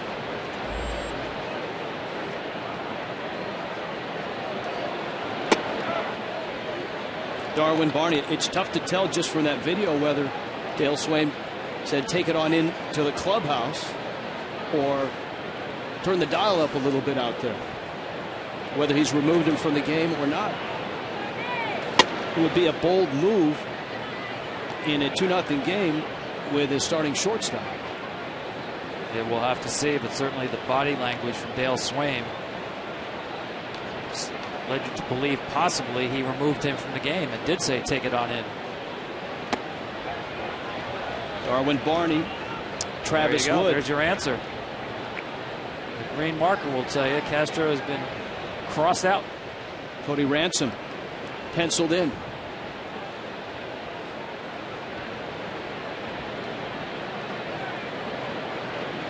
I think that's one of the things when the Cubs were selecting a manager that Theo Epstein and Jed Hoyer liked about Swain. He is a no-nonsense, take care of business type guy. Absolutely. And of course, Hoyer and Epstein familiar with Dale Swain from his coaching stint in Boston. And that tough love, especially with young players, is something that they really knew and liked about Dale Swain. And I mentioned about the youth of Starlin Castro. At some point, that excuse has to go away. And it looks like today is literally the day where that excuse no longer works. You're talking about a guy at the age of 20, hit 300 in the big leagues. At the age of 21, he led the league in hits. But this has been a lost season for Starlin Castro.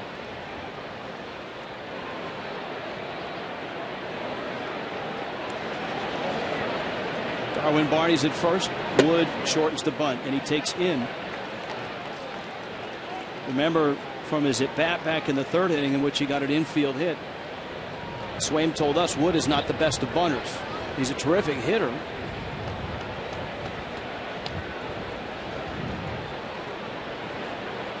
I got to think about letting him take a hack here. He's a .271 hitter. And a throw to first. Craig was playing in front of the bag at first base. And you show bunt on a fastball count. Kelly would want to throw a high fastball expecting a bunt here. I might turn him loose. Show bunt early. Let him swing. This guy can hit the ball out of the ballpark for you. He has 3 home runs this year. And he fouls that bunt off.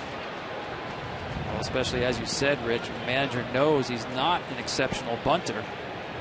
He may swing the bat better than he bunts the baseball.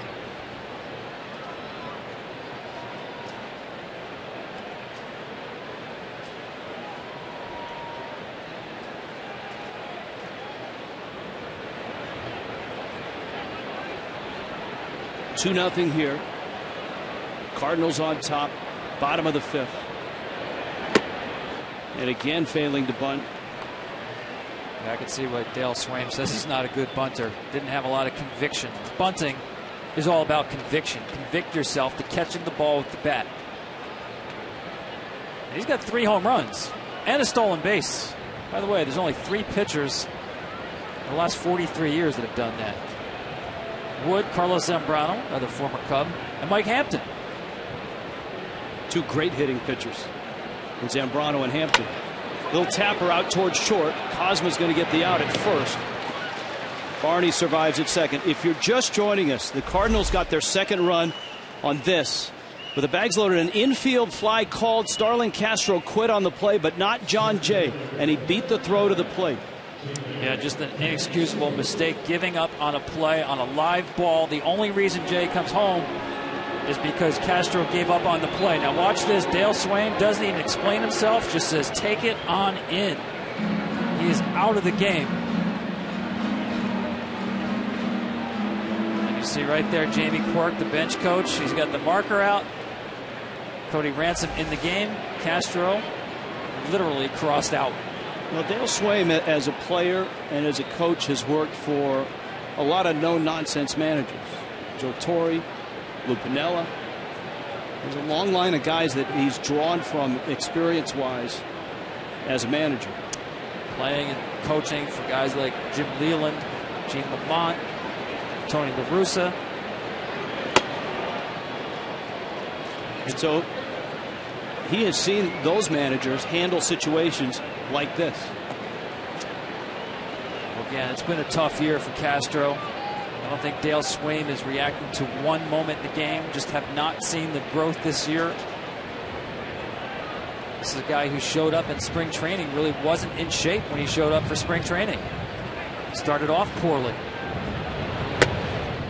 David DeJesus now. And Joe Kelly's gone 2-0 on him. Cubs trying to answer the Cardinals. You know, Rich, I think 2 years ago, Starlin Castro stays in the game. Maybe last year, he stays in the game. But at the point now where the Cubs have said, especially Dale Swaim, enough. We expect more out of you. That will not be tolerated. Right back to Kelly. He's got the ball, and he's got Barney. Little shovel pass. DeJesus is going to get to second. And that's credit to Barney staying in the rundown. Yeah, he actually turned a negative into something of a positive here, because really it should be trapped off second base on a baseball back to the mound. But Joe Kelly, we talked about it, such a good athlete, makes a nice stop on this ball. He's in no man's land. Does a nice job here making sure now that the batter will replace him at second base. So really nothing lost in that situation. Kelly gives up the ball just a little bit easier. Went for that old pump fake. Well, remember, the Cubs had the bags loaded and 1 out in the third and couldn't score. Now Junior Lake with 2 outs in the bottom of the 5th. Kelly's got to do a better job of getting himself in front of Barney to force him back to second base to prevent the runner from replacing him. That was a good high school football move he put on him. Well, and a nice option lead to start the rundown as well.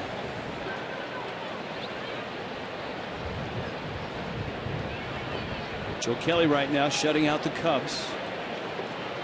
Cubs shut out the Cardinals behind Jake Arrieta yesterday.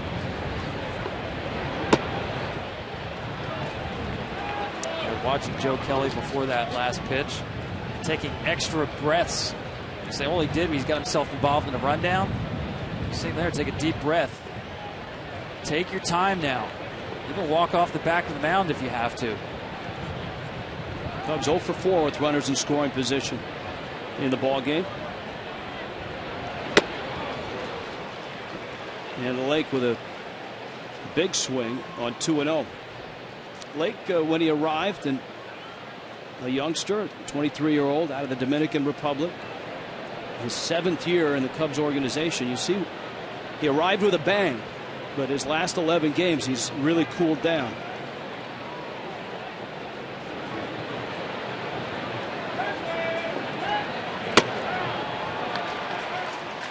Kelly gets another strike, and it's 2-2. Well, he's a guy the Cubs love for his tools.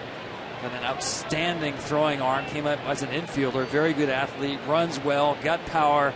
Every tool that you could want. Except probably plate discipline. Needs to work on that, and consistency.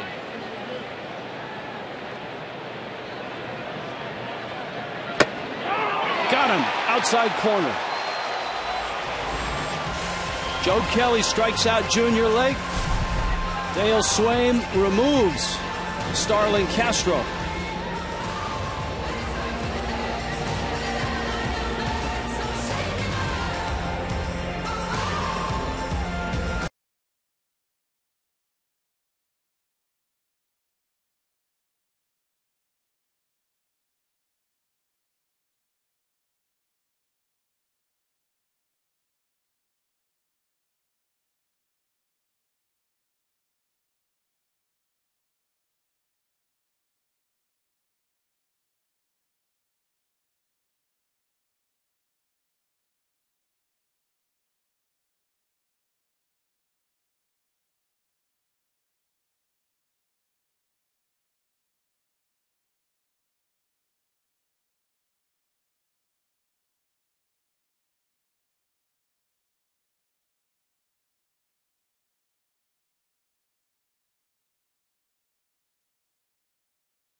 proud supporter of Stand Up to Cancer. And by Harley-Davidson, introducing Project Rushmore, coming August 19th. In Chicago, Rich Waltz along with Tom Verducci, 2-0. Cardinals on top. It's the 6th. Dale Swaim pulling Starlin Castro out of the ball game after that pop fly in left field resulted in a run for the Cardinals. Cody Ransom comes in. He moves Donnie Murphy from third to short. Ransom will play third. And the Cardinals have the heart of their order coming up. Matt Holliday, Alan Craig, and Yadier Molina.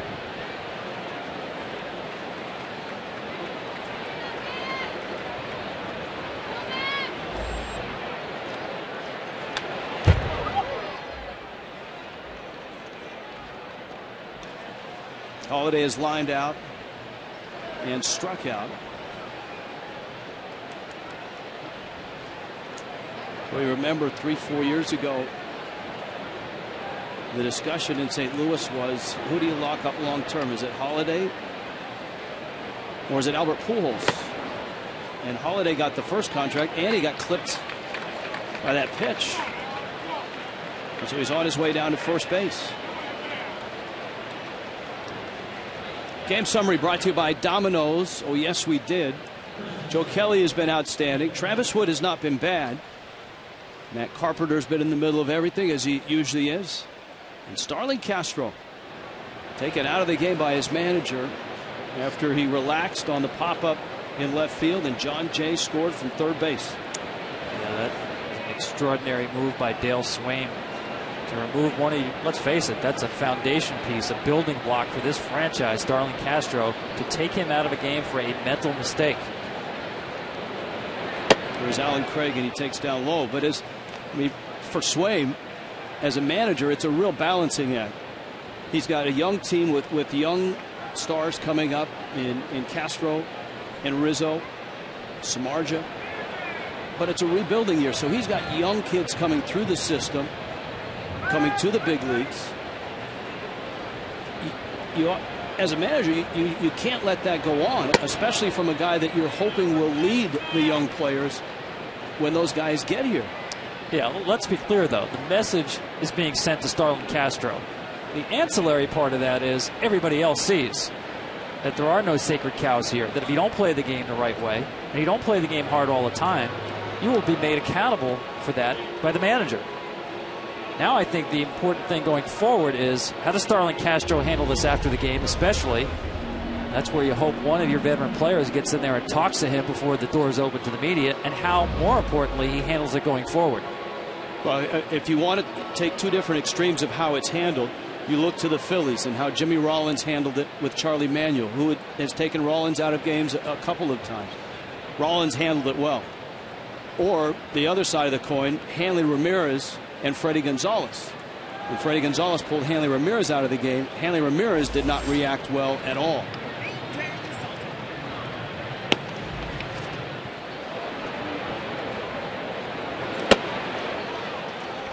A swing and a miss. So it can go both ways, and you're right. It'll be interesting to see how Starlin Castro reacts. And that's up to Starlin Castro. It's not up to the manager. And we saw David DeJesus with a quick word to Castro before he went in. He can certainly help and advise. But this is on Starlin Castro. The mistake is on Castro, and how he handles it forward is on Castro. Alan Craig at the plate. It's a big day for the Cardinals because Arizona has jumped all over Pittsburgh. That game is halfway through. Arizona 8-4 over the Pirates. When the Cubs shut the Cardinals out yesterday, the Cardinals lost a game in the Central. They sit 3 back behind Pittsburgh. So a win today for the Cardinals. And if Arizona hangs on to that lead, it's back to 2. Holliday almost got caught napping at first.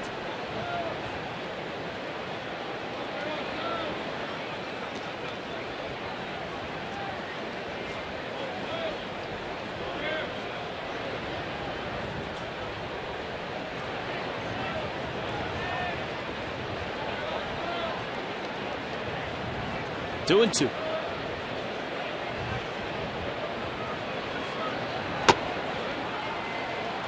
Craig watches that one miss outside.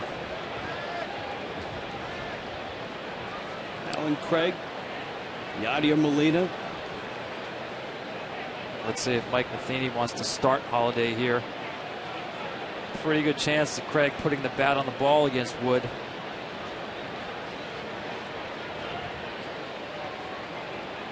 Does not run, and it's a good thing because Alan Craig strikes out.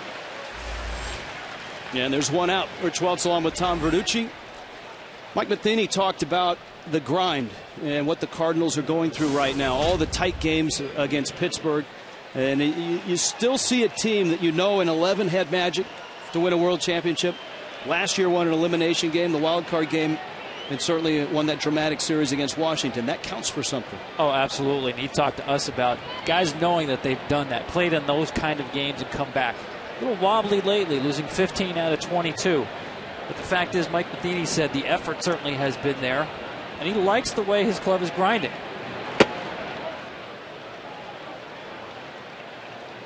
Yadier Molina has lined out and has struck out.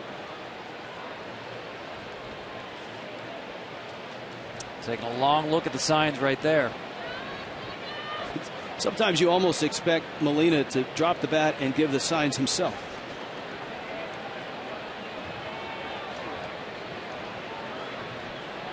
And you wonder, you watch Matheny manage Molina, you watch Molina help manage the pitching staff. If someday Molina is not standing right there where Matheny is. That would not shock me in the least bit. Knows every part of the game, not just catching. Molina, left center field. That ball's deep. Lake to the wall, and it's gone. Yadier Molina back in the lineup, and the Cardinals' lead is stretched to 4-0.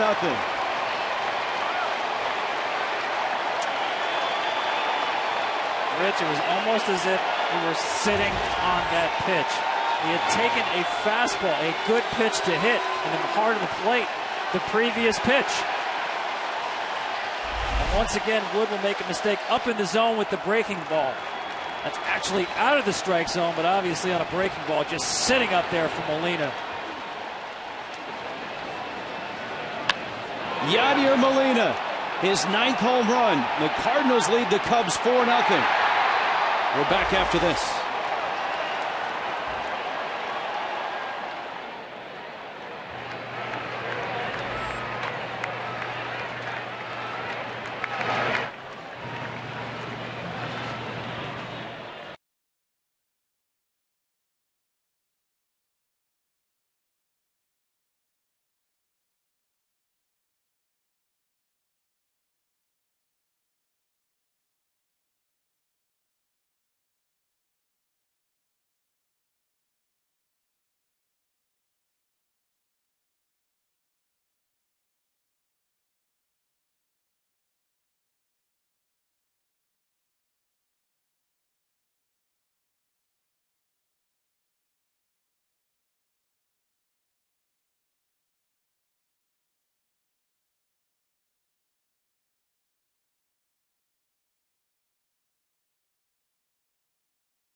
Molina homering off of Travis Wood and knocking him out of the ball game. Blake Parker into the game for the Cubs.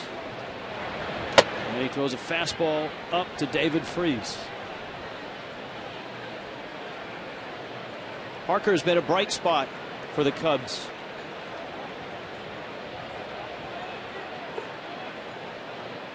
Freese an 0 for 2 day.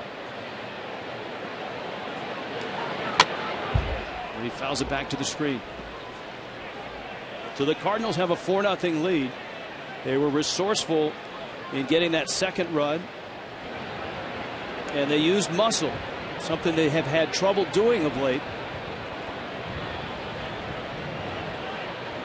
Tom pointed out earlier in the telecast, the Cardinals have had trouble hitting the ball out of the ballpark. But Molina, his 9th, 2-run shot to left. Well, we talked about their ability to hit with runners in scoring position, but what had been lacking is the ability to strike quickly, to change a game with one swing, and Molina just did that.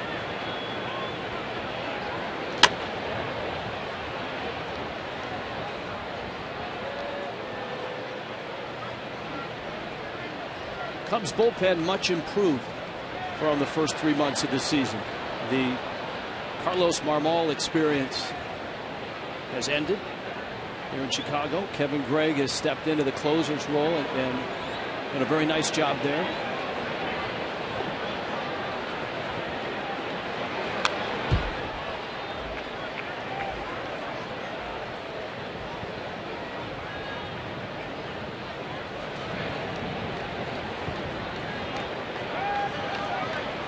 Kevin Gregg's done a nice job placing Marmol as the closer.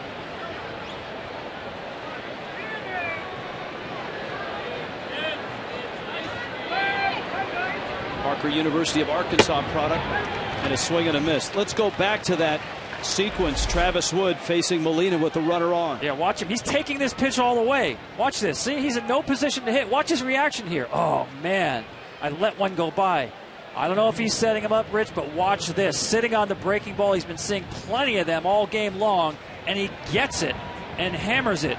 I talked about Molina behind the plate, knows every trick in the book and wrote most of them. I think he just used one at the plate right there. John Jay now. And he takes a strike. Cardinal pitchers will talk about Molina going into a pitcher's meeting, which they do before every start, and go over the hitters. And Molina will talk about at bats from 3 or 4 years ago and how they got a certain hitter out, and everybody will just look at him in disbelief because the pitchers have trouble thinking back 3 or 4 starts ago. But Molina has got that type of memory where it's all filed away. But Tony La Russa, the great former Cardinals manager, told me Molina is the smartest player he has managed. Parker strikes out John Jay, and the inning ends. But not before Yadier Molina goes deep, stretches the lead to 4-0.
D-backs and Bucks. Pittsburgh fell behind 8-0 after 2.5, but came back with 4 in their half of the third. 3 on Pedro Alvarez's National League leading 30th home run of the year. 8-4 D-backs, middle of the game.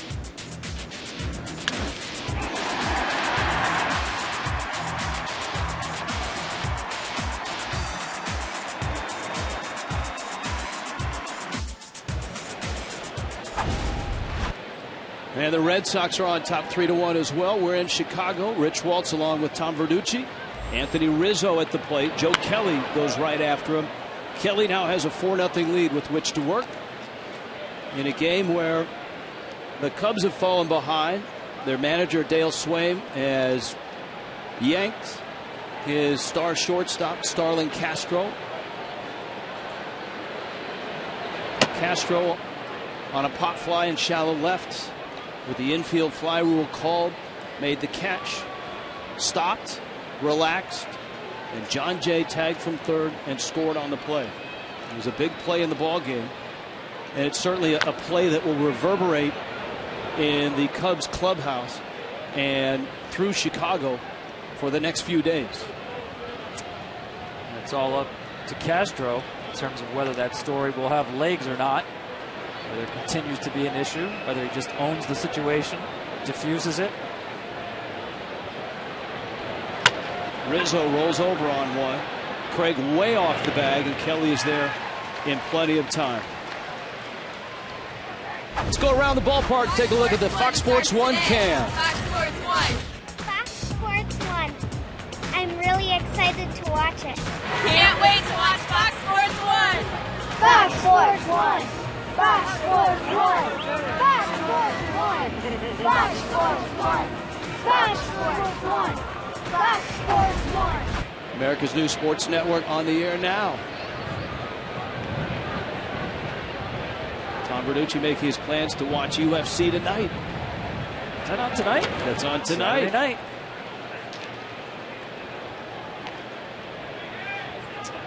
There's no facing Joe Kelly at any point in this game is difficult. It's more difficult in these later innings with the bright background and the dark home plate. I asked Matt Holliday to describe that situation to me going back to yesterday, similar time. And he said the biggest problem is that you can't see spin on the baseball. The baseball essentially becomes just a gray circle. You're not able to see the seam spin. Shearholtz drives one to center. Jay going back. It's over his head, and it's up into the ivy. Jay puts the hands up, and Shearholtz settles for his 25th double of the season. Well, Shearholtz had no trouble seeing this pitch. And Jay, playing in very shallow center field, had no chance of getting back on this ball. Two-seamer, runs back over the plate. That's when we talked about the margin for error of that pitch. It comes back over the plate into the barrel. You see how shallow Jay was playing? And then where'd it go? Disappeared. Now that's a live ball, folks, until Jay puts his hands up. If he tries to fish that baseball out of the ivy, the play is still live. Does the smart thing. Play is dead. Ground rule double. Wellington Castillo. And if he did try to pull that ball out, he might pull Andre Dawson out. From the popular commercial last year. I think I've seen that once or twice. Hawk was in the ivy for a long time.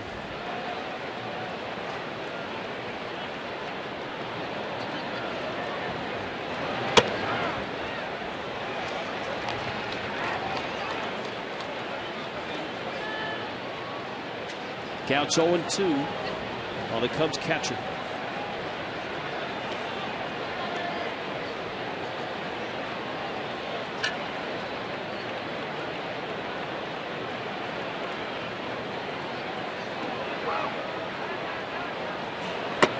A lot of things happened there. Wow.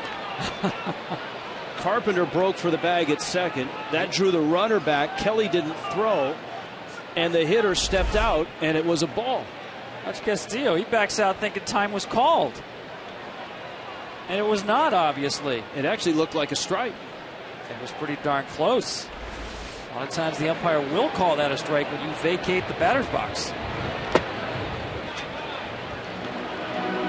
That generally widens out the strike zone. It happened to David Ortiz earlier this year. He thought time was called, stepped down. The pitch wasn't that close, was called a strike.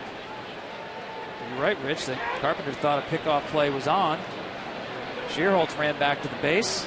Castillo stepped out of the box.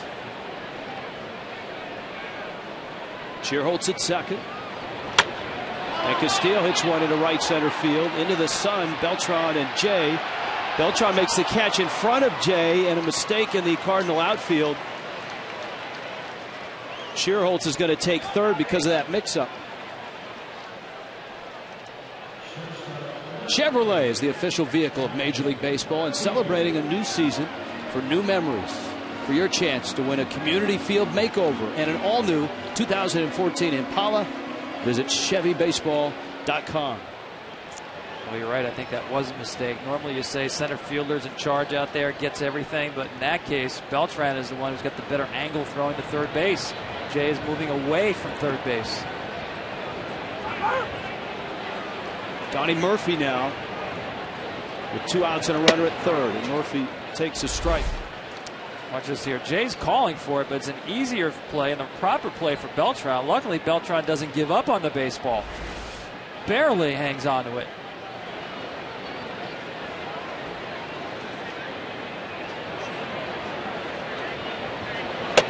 Up and in. Fastball, and Murphy dives out of the way.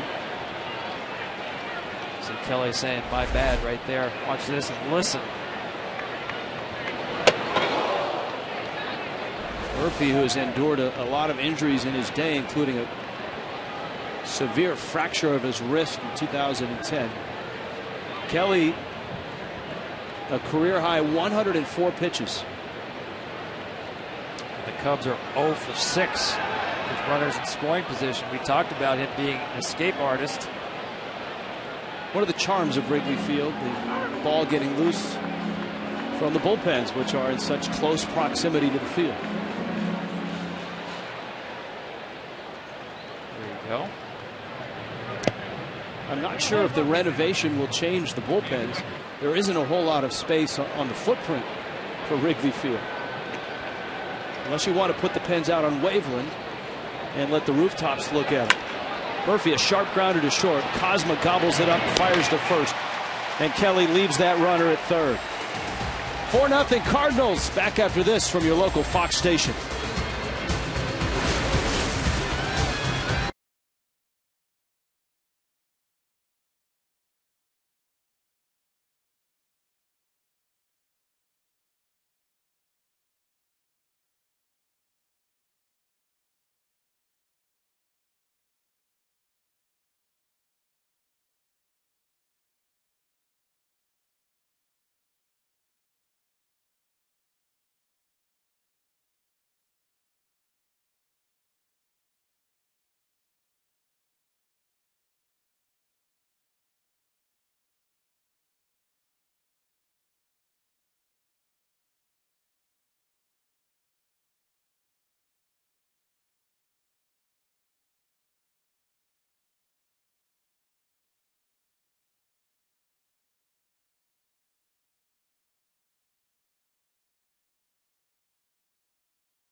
by Budweiser.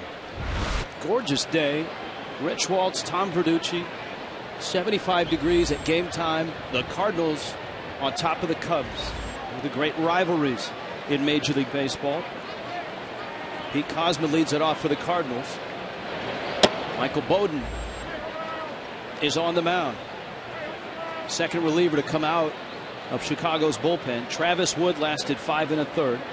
Blake Parker got the last 2 outs of the 6th inning into the 7th. And Cosma takes outside.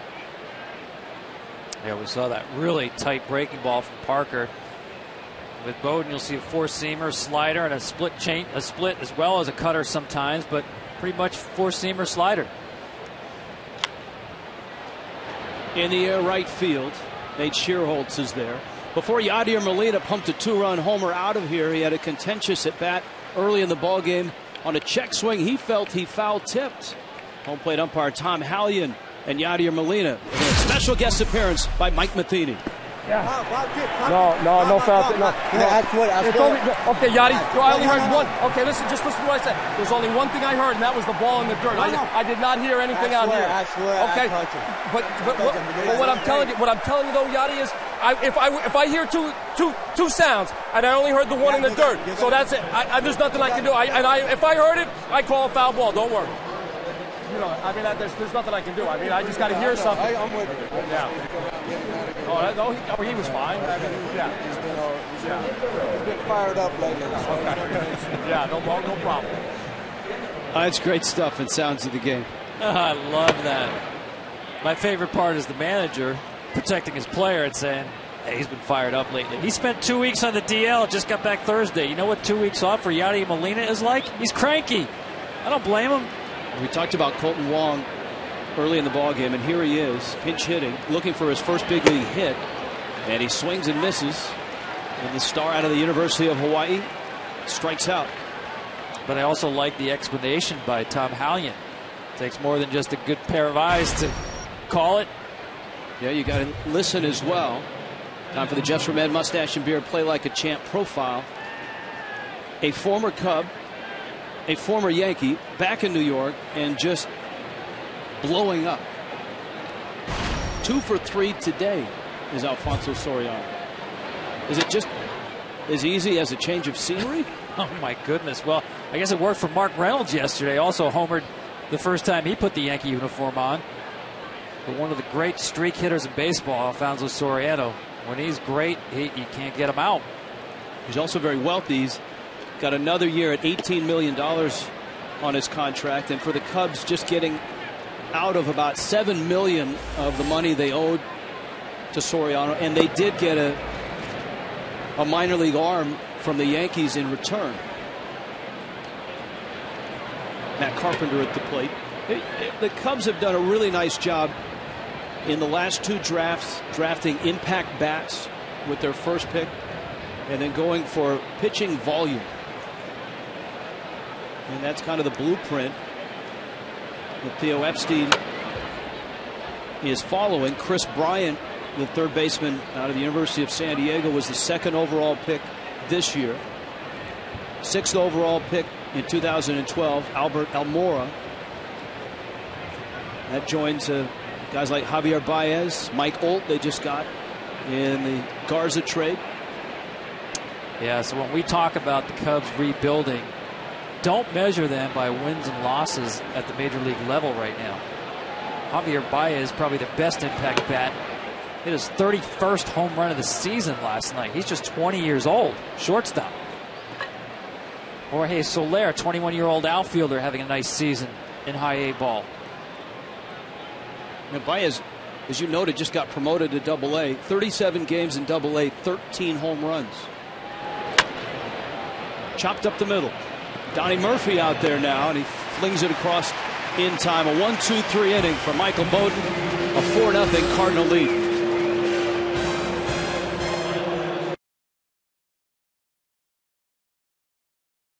Feet! On your feet! We need a rally! This game is not over! The game is not over! We need a rally, Cub fans! Are you ready? A 1, a 2, a 3.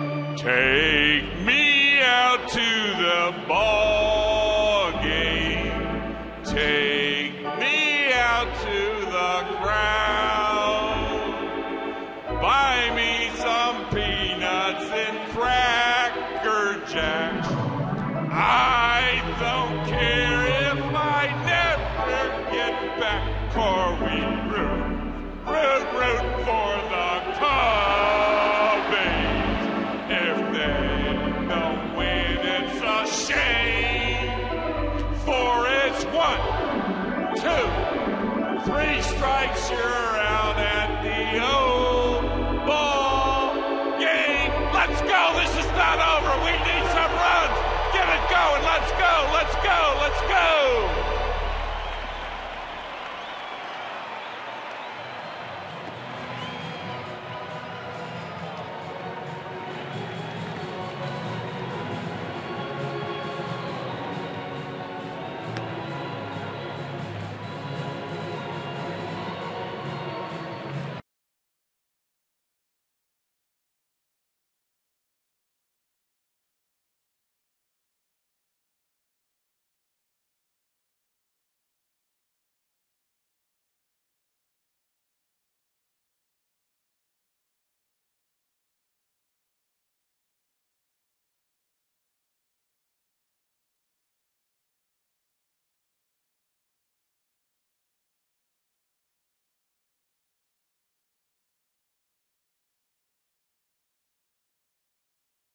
Stop the foolproof way to get rid of gray. And by Mazda, we believe if it's not worth driving, it's not worth building. In Chicago, Cubs a shutout win yesterday. The Cardinals right now shutting out the Cubs 4-0 after 6 innings of Joe Kelly. Seth Maness comes out of the Cardinal bullpen. And it's a Cardinal bullpen that has had to endure the loss of their closer. Jason Mott down with Tommy John surgery. Edward Mujica slides in. Everybody else slides up. Cody Ransom at the plate. His first at bat. Ransom replaced Starling Castro. If you've just joined us, Starling Castro taken out of the game by his manager, Dale Swaim, on a short pop and shallow left. The infield fly with the bags loaded was called. Castro made the catch and then stopped the play. John Jay tagged and scored. That made it a 2-0 game at the time, and when Castro came off the field, his manager very briefly informed him that he was coming out of the game. Here's the play, Tom Verducci. Yeah, you'll see here the infield fly call is called right there, and he puts his head down and gives up on the play. That's a live ball. Just an inexcusable mental mistake. See Castro back in the Cubs dugout. See heads up play by John Jay there. He was not running until he saw Castro give up on the play, and the manager, watch this, take it on in. Called strike 3. Ransom is out. Maness punches out the first hitter he faces here in the 7th inning. From America's #1 pregame show comes the all-new Fox Football Daily, and it features an all-star lineup of experts and NFL legends. Everything you love on Sunday, you get it every day of the week now. Fox Football Daily premieres Monday on America's new sports network, Fox Sports 1.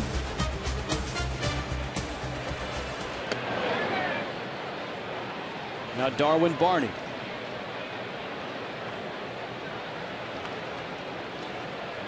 One of the big questions around the Cubs and around this ball club is, will Darwin Barney turn into a hitter? He is a premium defender. It was interesting to hear Dale Swaim talk to us before the game about how he thought games were lost early in the season when Barney was hurt. Barney started the season on the disabled list, missed the first 3 weeks of the year. Gold Glove last year, more impressively, a Fielding Bible Award, which is the award given to the best defender in either league. Is that more impressive? It is, because of the people that vote on the Fielding Bible. And I'm surprised you're not on that panel. Bill James, John DeHaan, Rob Nyer, Well, you do have the coaches and the managers who vote on the Gold Glove Award. I just like that trophy. The Gold Glove trophy, an actual Golden Glove. Oh, it's pretty cool. It is very cool. That looks really good on somebody's mantle. If you're Molina, you got 5 of them. I don't know where they all go. I will tell you, one of the real cool things I saw last week was in the Negro League Museum in Kansas City. Last year at the All-Star game, Rawlings awarded Gold Gloves to the best defenders in Negro League history. And so there are 9 Gold Gloves sitting in that museum in Kansas City that I had a chance to see this week. Now that's pretty cool. It's very cool.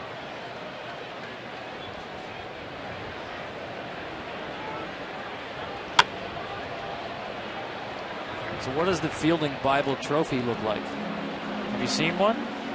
I have not, but it's more prestigious than a Gold Glove to those in the sabermetric and many in the analytical field.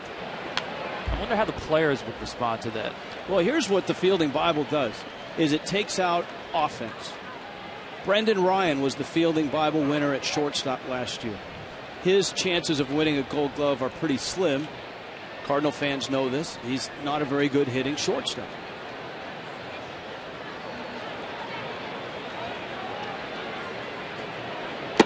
And oftentimes players and even fans will complain that the media gets it all wrong with the Gold Gloves because they add offense into it. To your point, it's the managers and the coaches that actually select the Gold Gloves. John Jay makes the catch. Someday John Jay may win a Fielding Bible. Fox Sports 1 is now available on all major TV providers. Go to foxsports1.com. Find out what channel Fox Sports 1 is on in your area. foxsports1.com to find the channel.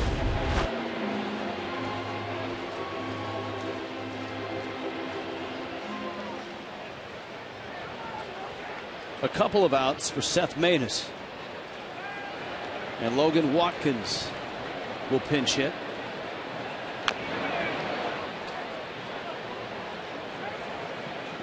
Cardinal bullpen has Randy Choate up just in case they need to get either a David DeJesus or an Anthony Rizzo out.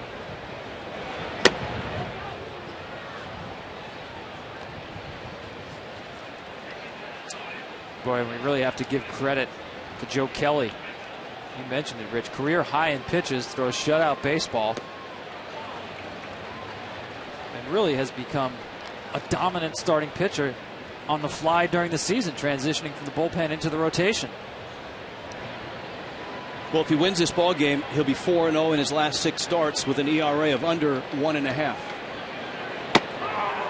Tom Hallion rings him up. Down goes Logan Watkins. Seth Maness, a 1-2-3-7, 4-0 Cards.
Fox Sports proud to team with Feeding America, a nationwide network of food banks that helps feed more than 37 million people in America each year through pantries, soup kitchens, and shelters. Visit feedingamerica.org/Fox Sports and learn how you can fight hunger in your community. Together, we are feeding America. This game arrives in the 8th, and a new right-hander on the mound for the Cubs, Hector Rondon. Carlos Beltran, Matt Holliday, Alan Craig. Shadows have enveloped the plate and the mound and almost the entire infield. Cardinals getting their runs early. Back-to-back doubles by Matt Carpenter and Beltran in the 4th. That great dash to the plate by John Jay on the pop in left field that resulted in Starlin Castro being yanked from the ball game by his manager. And then Yadier Molina with a no-doubter to left center, a 2-run homer. And that is how St. Louis has built the 4-0 lead. To Castro's credit, he is here and he's still in the dugout. That's a great point, Rich. Instead of sulking back in the clubhouse, he's out of the game, taking the uniform off. He's instead in the dugout. Beltran to center, and to Jesus, you can see the sun really glaring in his glasses. Yeah, and that's an important point, Rich, because the background is still very bright, even though we have the shadows covering the plate. The inconsistency of the lighting here, and the lights are on at the ballpark, but really not doing much effect in the home plate area. Here is Holliday, who was lined out, struck out, and was hit by a pitch.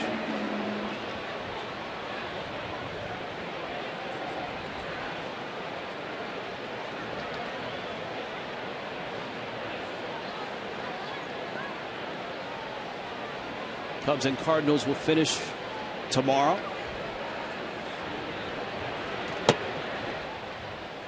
And as we noted, for Cardinal fans, not only watching the score of this game, but keeping an eye on the game in Pittsburgh, the Pirates are off the canvas and have crept within 3 runs. It's 8-5. Arizona going to the 7th inning now.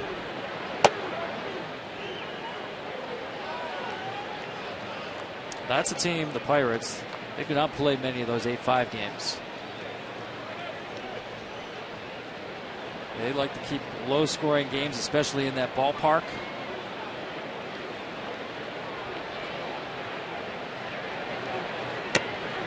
Holliday swings and misses.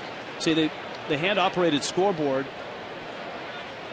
has just 4 runs up there for Pittsburgh, but my MLB.com at-bat app has Pittsburgh scoring a run. Are you trying to tell me that's not state-of-the-art, that scoreboard we're looking at? Struck him out. And the next thing, you're going to tell me that typewriters are no good either. Well, it's a segue, Tom, and you do this often in your writings for Sports Illustrated and your ramblings on MLB Network. It's a segue to the renovation of Wrigley Field. $500 million is what they're going to spend. And the challenge you would expect is to keep the charm of this great place and modernize, much like the Red Sox were able to do at Fenway. Well, I think that is the model. The Red Sox and what they've done with Fenway Park to keep the charm, but you have all the benefits of modernization. Now, these are the proposed renovations, subject to change, but pretty close to what they envision. You see the scoreboard is still out there in center field, but you notice the scoreboard in left center field, a jumbotron. And many in the Cubs front office feel that by 2015 it will be a totally new ballpark. Yeah, some of the real purists might have an issue with the jumbotron. Of course, they've added that one in right field the last couple of years, a smaller jumbotron, if you will. But you noticed in those artist rendering, Rich, the rooftop seats were still there. They will still have a view of this great ballpark, which is a good thing. I mean, that's one of the things that makes Wrigley unique. Quick hitting by Hector Rondon. 4-0 St. Louis in Chicago.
new sports network, and by Bayer Advanced Aspirin, the official pain reliever of Major League Baseball. In Chicago, it's all Cardinals right now. Only 4 hits for the Cardinals, only 4 hits for the Cubs. And Randy Choate, the lefty specialist, and a good one, comes out of the bullpen for the Cardinals. David DeJesus, Junior Lake, Anthony Rizzo, a pair of left-handed bats in that trio. Shane Robinson is in left field, and in a double switch, Robinson comes into the game, and he's in the 9 spot. And so Choate will be in the 3 spot.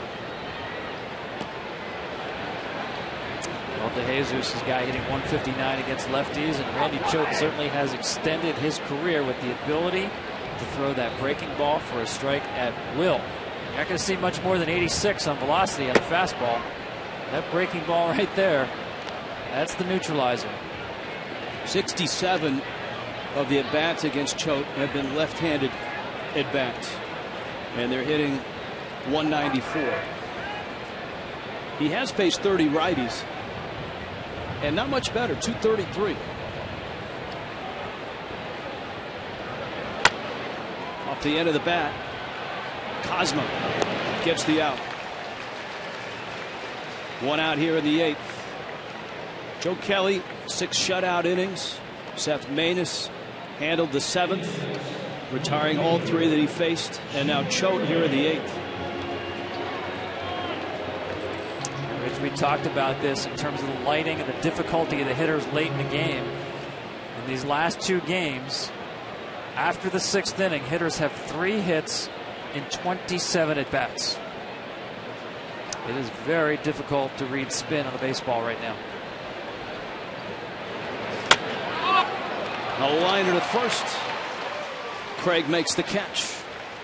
2 quick outs here in the 8th inning. Fox Sports 1, America's new sports network, is finally here. Epic night tonight, Tom Verducci. It premieres beginning with UFC Fight Night. Shogun Rua takes on Chael Sonnen. Followed by the news and highlight show fans have been waiting for, Fox Sports Live. And it all begins tonight, 8 Eastern, only on Fox Sports 1.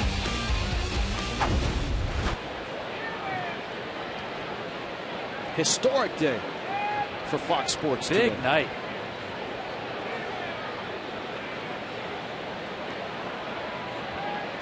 Well, this works out perfectly for Mike Matheny to have Choate get to Jesus, get Lake, and now get to face Rizzo.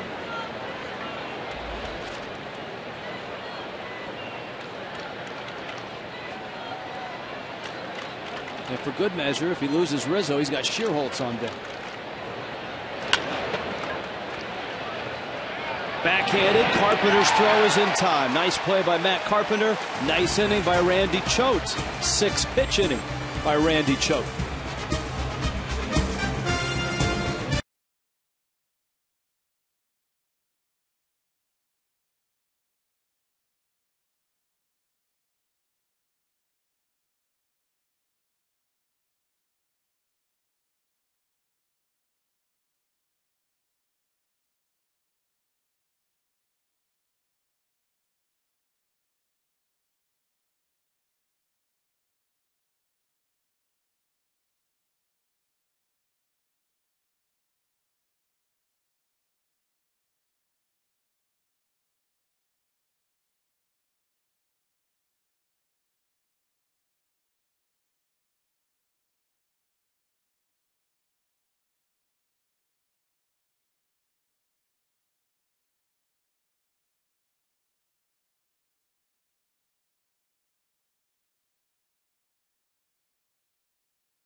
The St. Louis Cardinals have a 4-0 lead. That man has contributed behind the plate and at the plate. Yadier Molina with a 2-run homer in the 6th. And he smacks this one down the right field line. Into the corner it goes. Molina around first. Shearholtz picks it up. And Yadier Molina with his 31st double of the season. He's back. He is back, and once again, the most dangerous first pitch hitter in baseball. Watch where this pitch is. Fastball up and away. Stays on this pitch. Oh, he's put some nice swings on the baseball today. He comes out of that dugout ready to hit. He concedes nothing to the pitcher. And the Cardinals, they follow his lead. David Freese. Freese is lined out, popped out, struck out.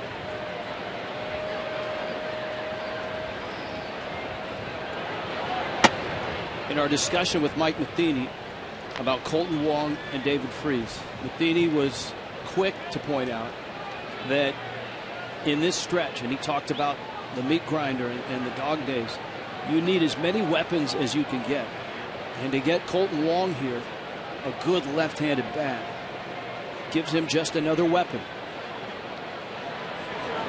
I think that's what it is, Rich. I think a lot of people saw the lineup yesterday with Carpenter at third and Wong at second base and thought the Cardinals were giving up on David Freese. I've got a feeling this guy is still a very important part of this team and will contribute down the stretch. Wong certainly will help. We talked about his base running ability, his defense. He takes walks, grinds out at bats. Different profile than David Freese, but both can help this team down the stretch.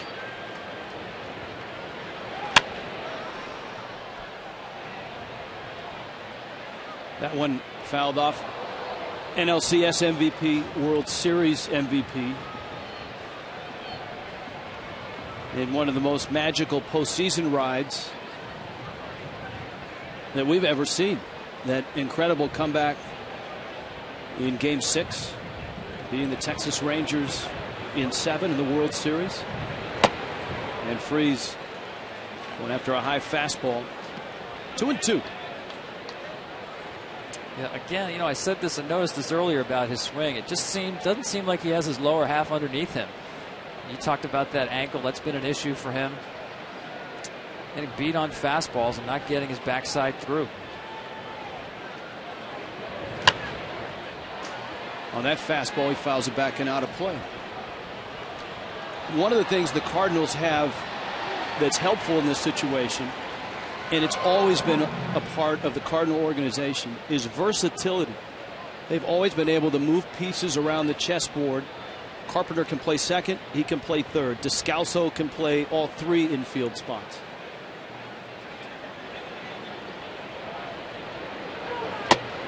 Breaking ball struck him out. 1 out here in the 9th. Make Sunday extra special by going out to the ballpark. Go to MLB.com/Sunday to find special ticket offers. You can come out to Wrigley Field on Sunday and see the Cards and the Cubs. Chicago this time of year is a bustling city. And it was a pretty good smattering of red throughout the city.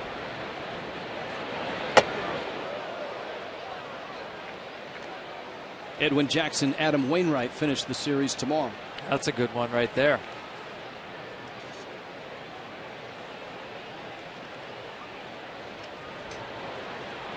John Jay has doubled, and it was his heads-up play in the 5th that produced a run and led to the demise, at least for a day, of Starlin Castro. His manager taking him out of the ball game. Jay at third on the pop into shallow left.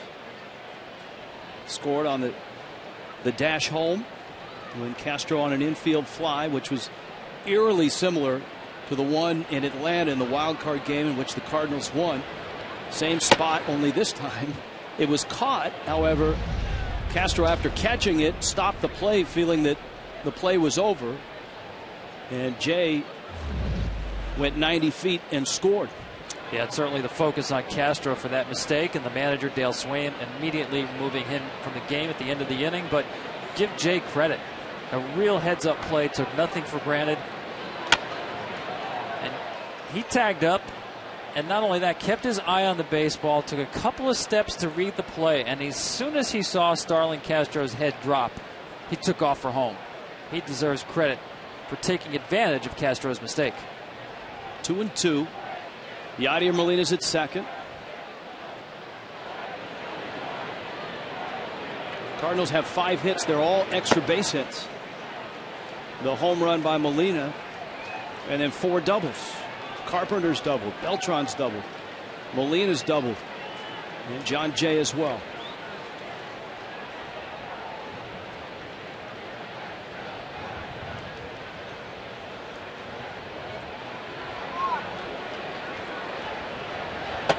That one pops out of the glove of Castillo, and Molina hustling on that sore knee, getting to third. Well, you called it. Molina taking nothing for granted here. Great secondary lead. Sees the pitch just squeak out of Castillo's glove right there. And the secondary lead allows him to advance the 90 feet. It's going to go as a wild pitch and a walk to Jay. Pete Kozma's up now.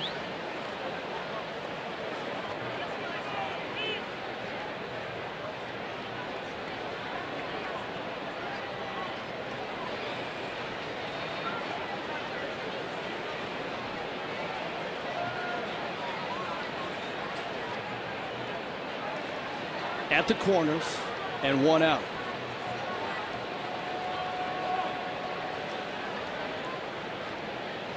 If Joe Madden were in the Cardinal dugout, this would be a perfect opportunity for his patented first and third and 1 out bunt.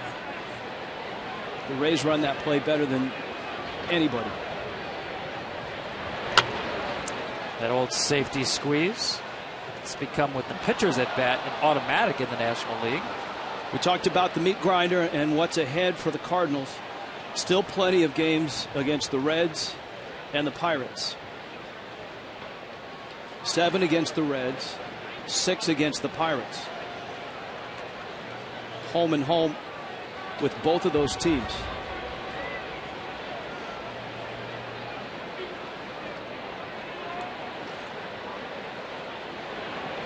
That one foul back to the screen. How about the Pirates schedule, Tom Verducci?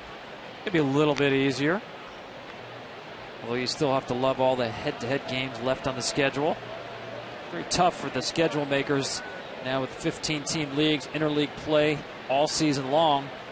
It's an honor pennant race play where you want the teams within the divisions fighting against each other. They did the best they could, and certainly in this division here, with 3 teams fighting for possibly all 3 spots.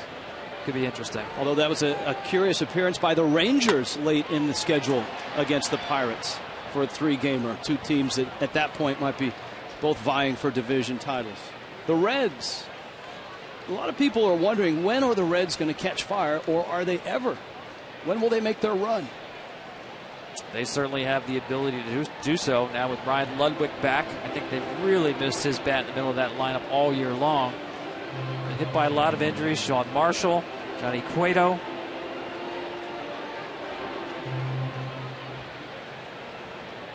I know this, Rich.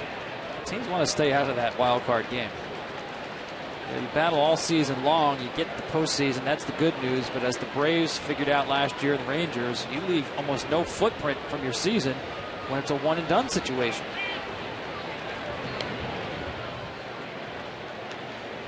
Many people complained about adding an extra wild card team. The result is it added a lot more value to winning your division. And that certainly is a good thing. We don't hear anymore, as we did years ago, where teams would say, we don't care how we get in, we just want to get in. Well, now you really care how you get in. Huge disadvantage, as it should be, for not finishing in first place.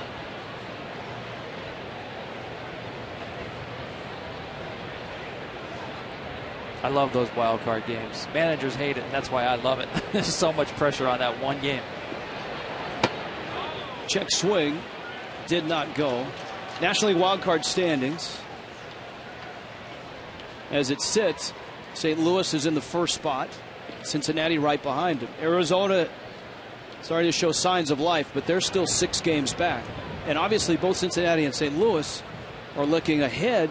They'd like to get to Pittsburgh and get that top spot, and as you mentioned, eliminate the one and done game. And of course, with the new format, if it ended,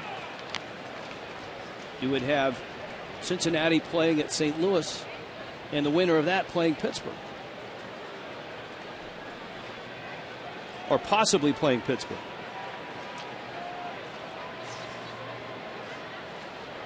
All kinds of scenarios in play. Puts a lot of meaning on a lot of games.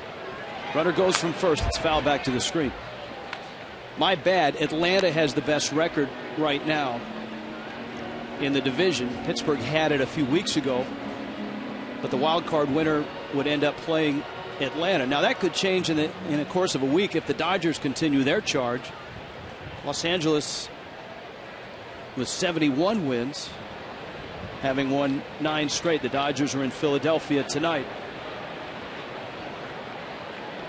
Atlanta is home against Washington and is delayed. Rizzo bobbles twice, has enough time to get Molina at the plate. That play looked like it developed in slow motion.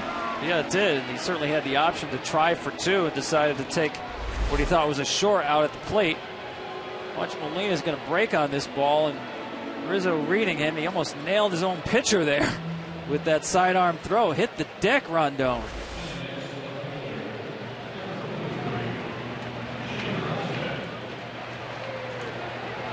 So Molina is out.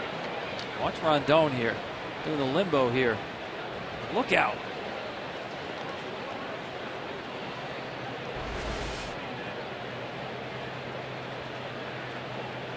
Shane Robinson gets his first at bat.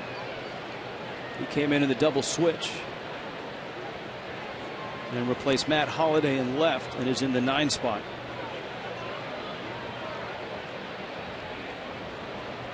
First and second.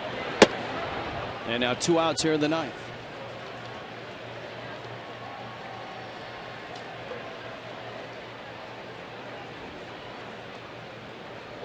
Robinson off of the Cardinals bench.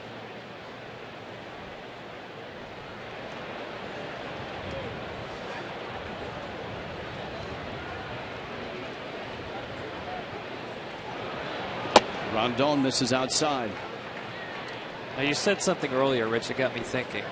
The Cardinals do not have a single in this game, correct? All extra base hits? All extra base hits. So I wondered how many games this year has a team won without a single? And the answer is 6. Just 6 games, only 2 in the National League all year, both back in April. It's hard to do when you think about it. Win a ball game without a single. Score 4 runs without a single.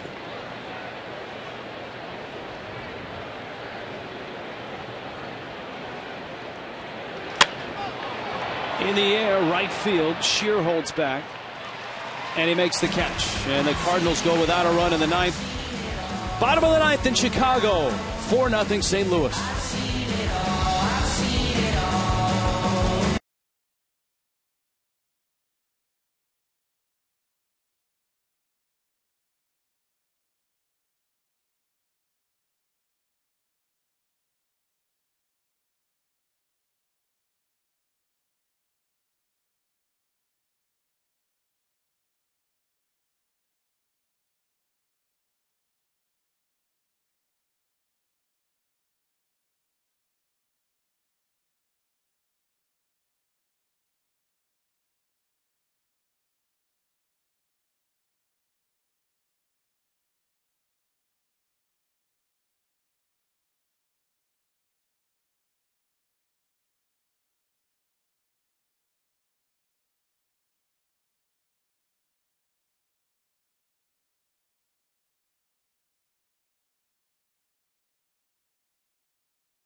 at Wrigley Field, presented by Budweiser.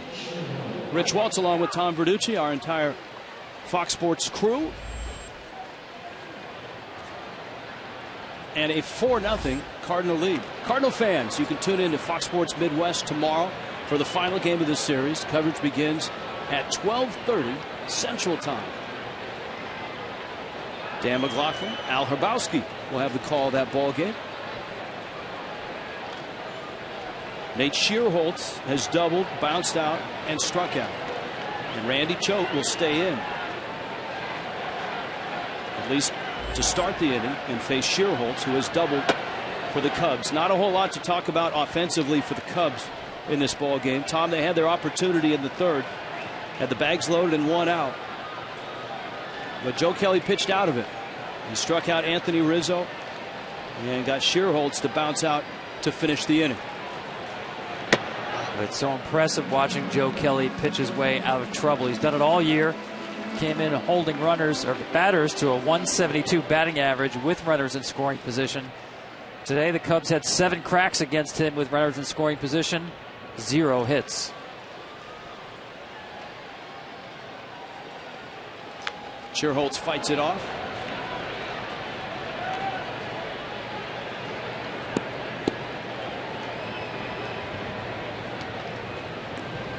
Michael Walker, Trevor Rosenthal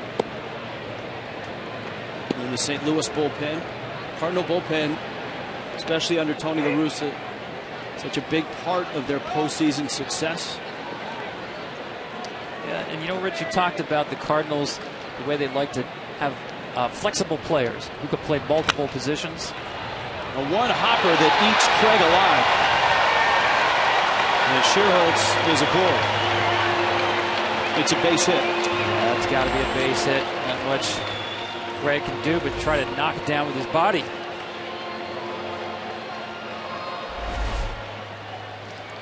See that ball come up on him. Tries to stay in front, just bounces off to the side. Mike Matheny out to the mound, going to make a pitching change. We'll be right back to Chicago.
Wherever you are, Fox Sports Live, 11 o'clock Eastern. All the day's highlights from Major League Baseball. Certainly the Starling Castro play and the removal by his manager Dale Swaim will be featured. You might see Yadier Molina. You might see Joe Kelly on Fox Sports Live tonight. Oh, they'll be talking about that Castro play tonight, without question. who just joined the Starlin Castro, taken out of the game by his manager. To his credit, though, he has stayed in the dugout and he has stayed upbeat. Dale Swaim taking him out when Castro stopped after catching a pop in shallow left with the bags loaded on an infield fly. John Jay tagged at third and scored. Michael Wacha in the ball game now for the Cardinals. Cardinals high on Wacha. Just his 6th ball game. Yeah, I started referring to your statement about the way the Cardinals use players at multiple positions. I'd like to do that with their pitchers as well. Wacha, an excellent starting pitcher. We've seen that with Joe Kelly going through the bullpen back into the rotation. Trevor Rosenthal, we saw warming up previously, was a starting pitcher, now in the bullpen. I really like the way they train their pitchers to do more than just one thing.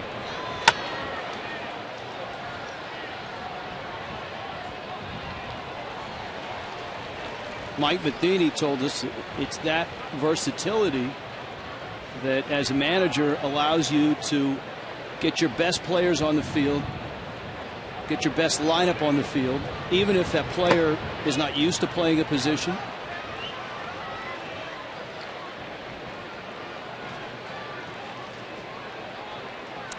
I've talked to Mike about this too, the way they incorporate young players so well here with the Cardinals.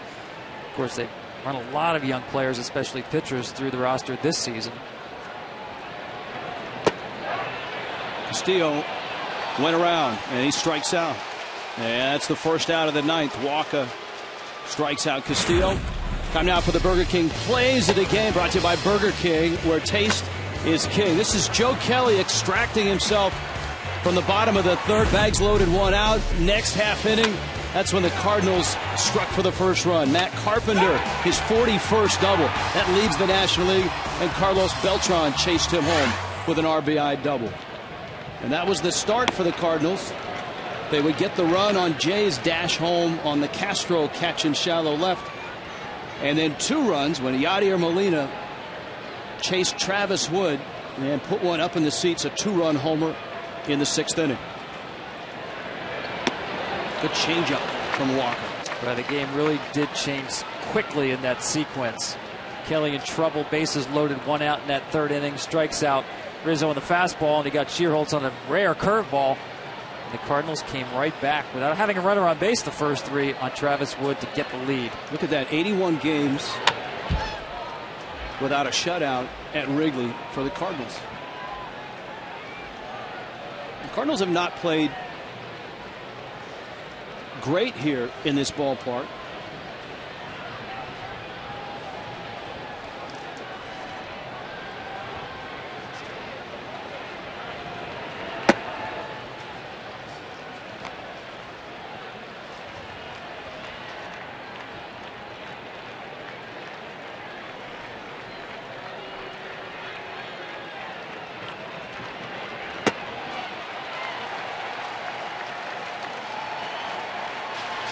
Donnie Murphy goes down.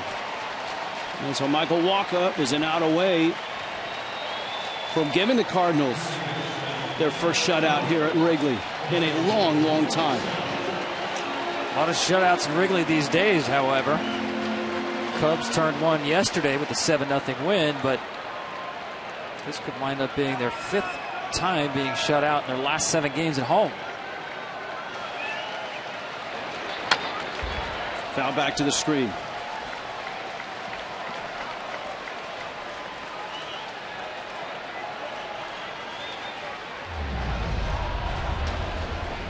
UFC Fight Night tonight. Fox Sports 1 today here in Chicago. The Cardinals trying to shut out the Cubs on a big day for Joe Kelly, who continues to be the best starter right now in the rotation. And a big day for Yadier Molina, a 2-run homer and a double.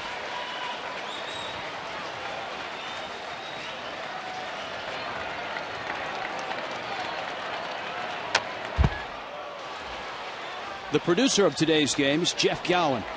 The director, Jim Lynch. Associate director, Eric Billigmeyer. Associate producer, Andy Kavanaugh. Technical producer, Michael Mantovani. and the technical director, Dan Berger. Pregame show produced by Ethan Kleinberg and directed by Lucas Altman.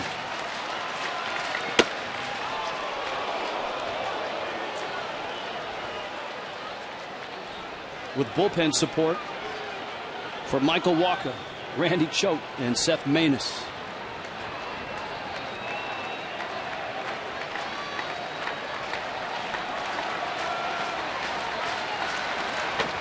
In the dirt, Arizona has increased their lead over Pittsburgh. It's 8th inning, and the Diamondbacks have a 10-5 lead. So everything is lining up for the Cardinals to get back within 2 of the Pirates. Well, especially getting Yadier Molina back into the lineup. Second game back, coming off the DL. Boy, the Cardinals are a different team when Yadi's in the lineup. Cody Ransom, who came into the ball game when Castro was pulled out of the game.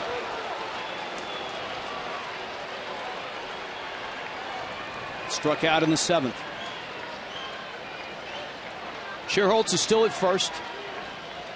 And he'll be on the move. Full count, 2 outs. Bottom of the 9th. Michael Walker. Fastball foul back.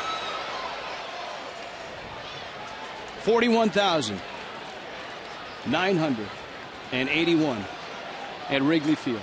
Countless more on the rooftops. Probably many more over at the Cubby Bear and walking the streets of Wrigleyville. It's a great town, but I don't know of a better way to spend a beautiful Saturday afternoon. 3-2, got him inside corner, and the Cardinals shut out the Cubs. Big win, St. Louis, a 4-0 win for Tom Verducci. I'm Rich Waltz. Let's send it back to the MLB Network studios for postgame coverage. Here's Matt Vasgersian and Mitch Williams.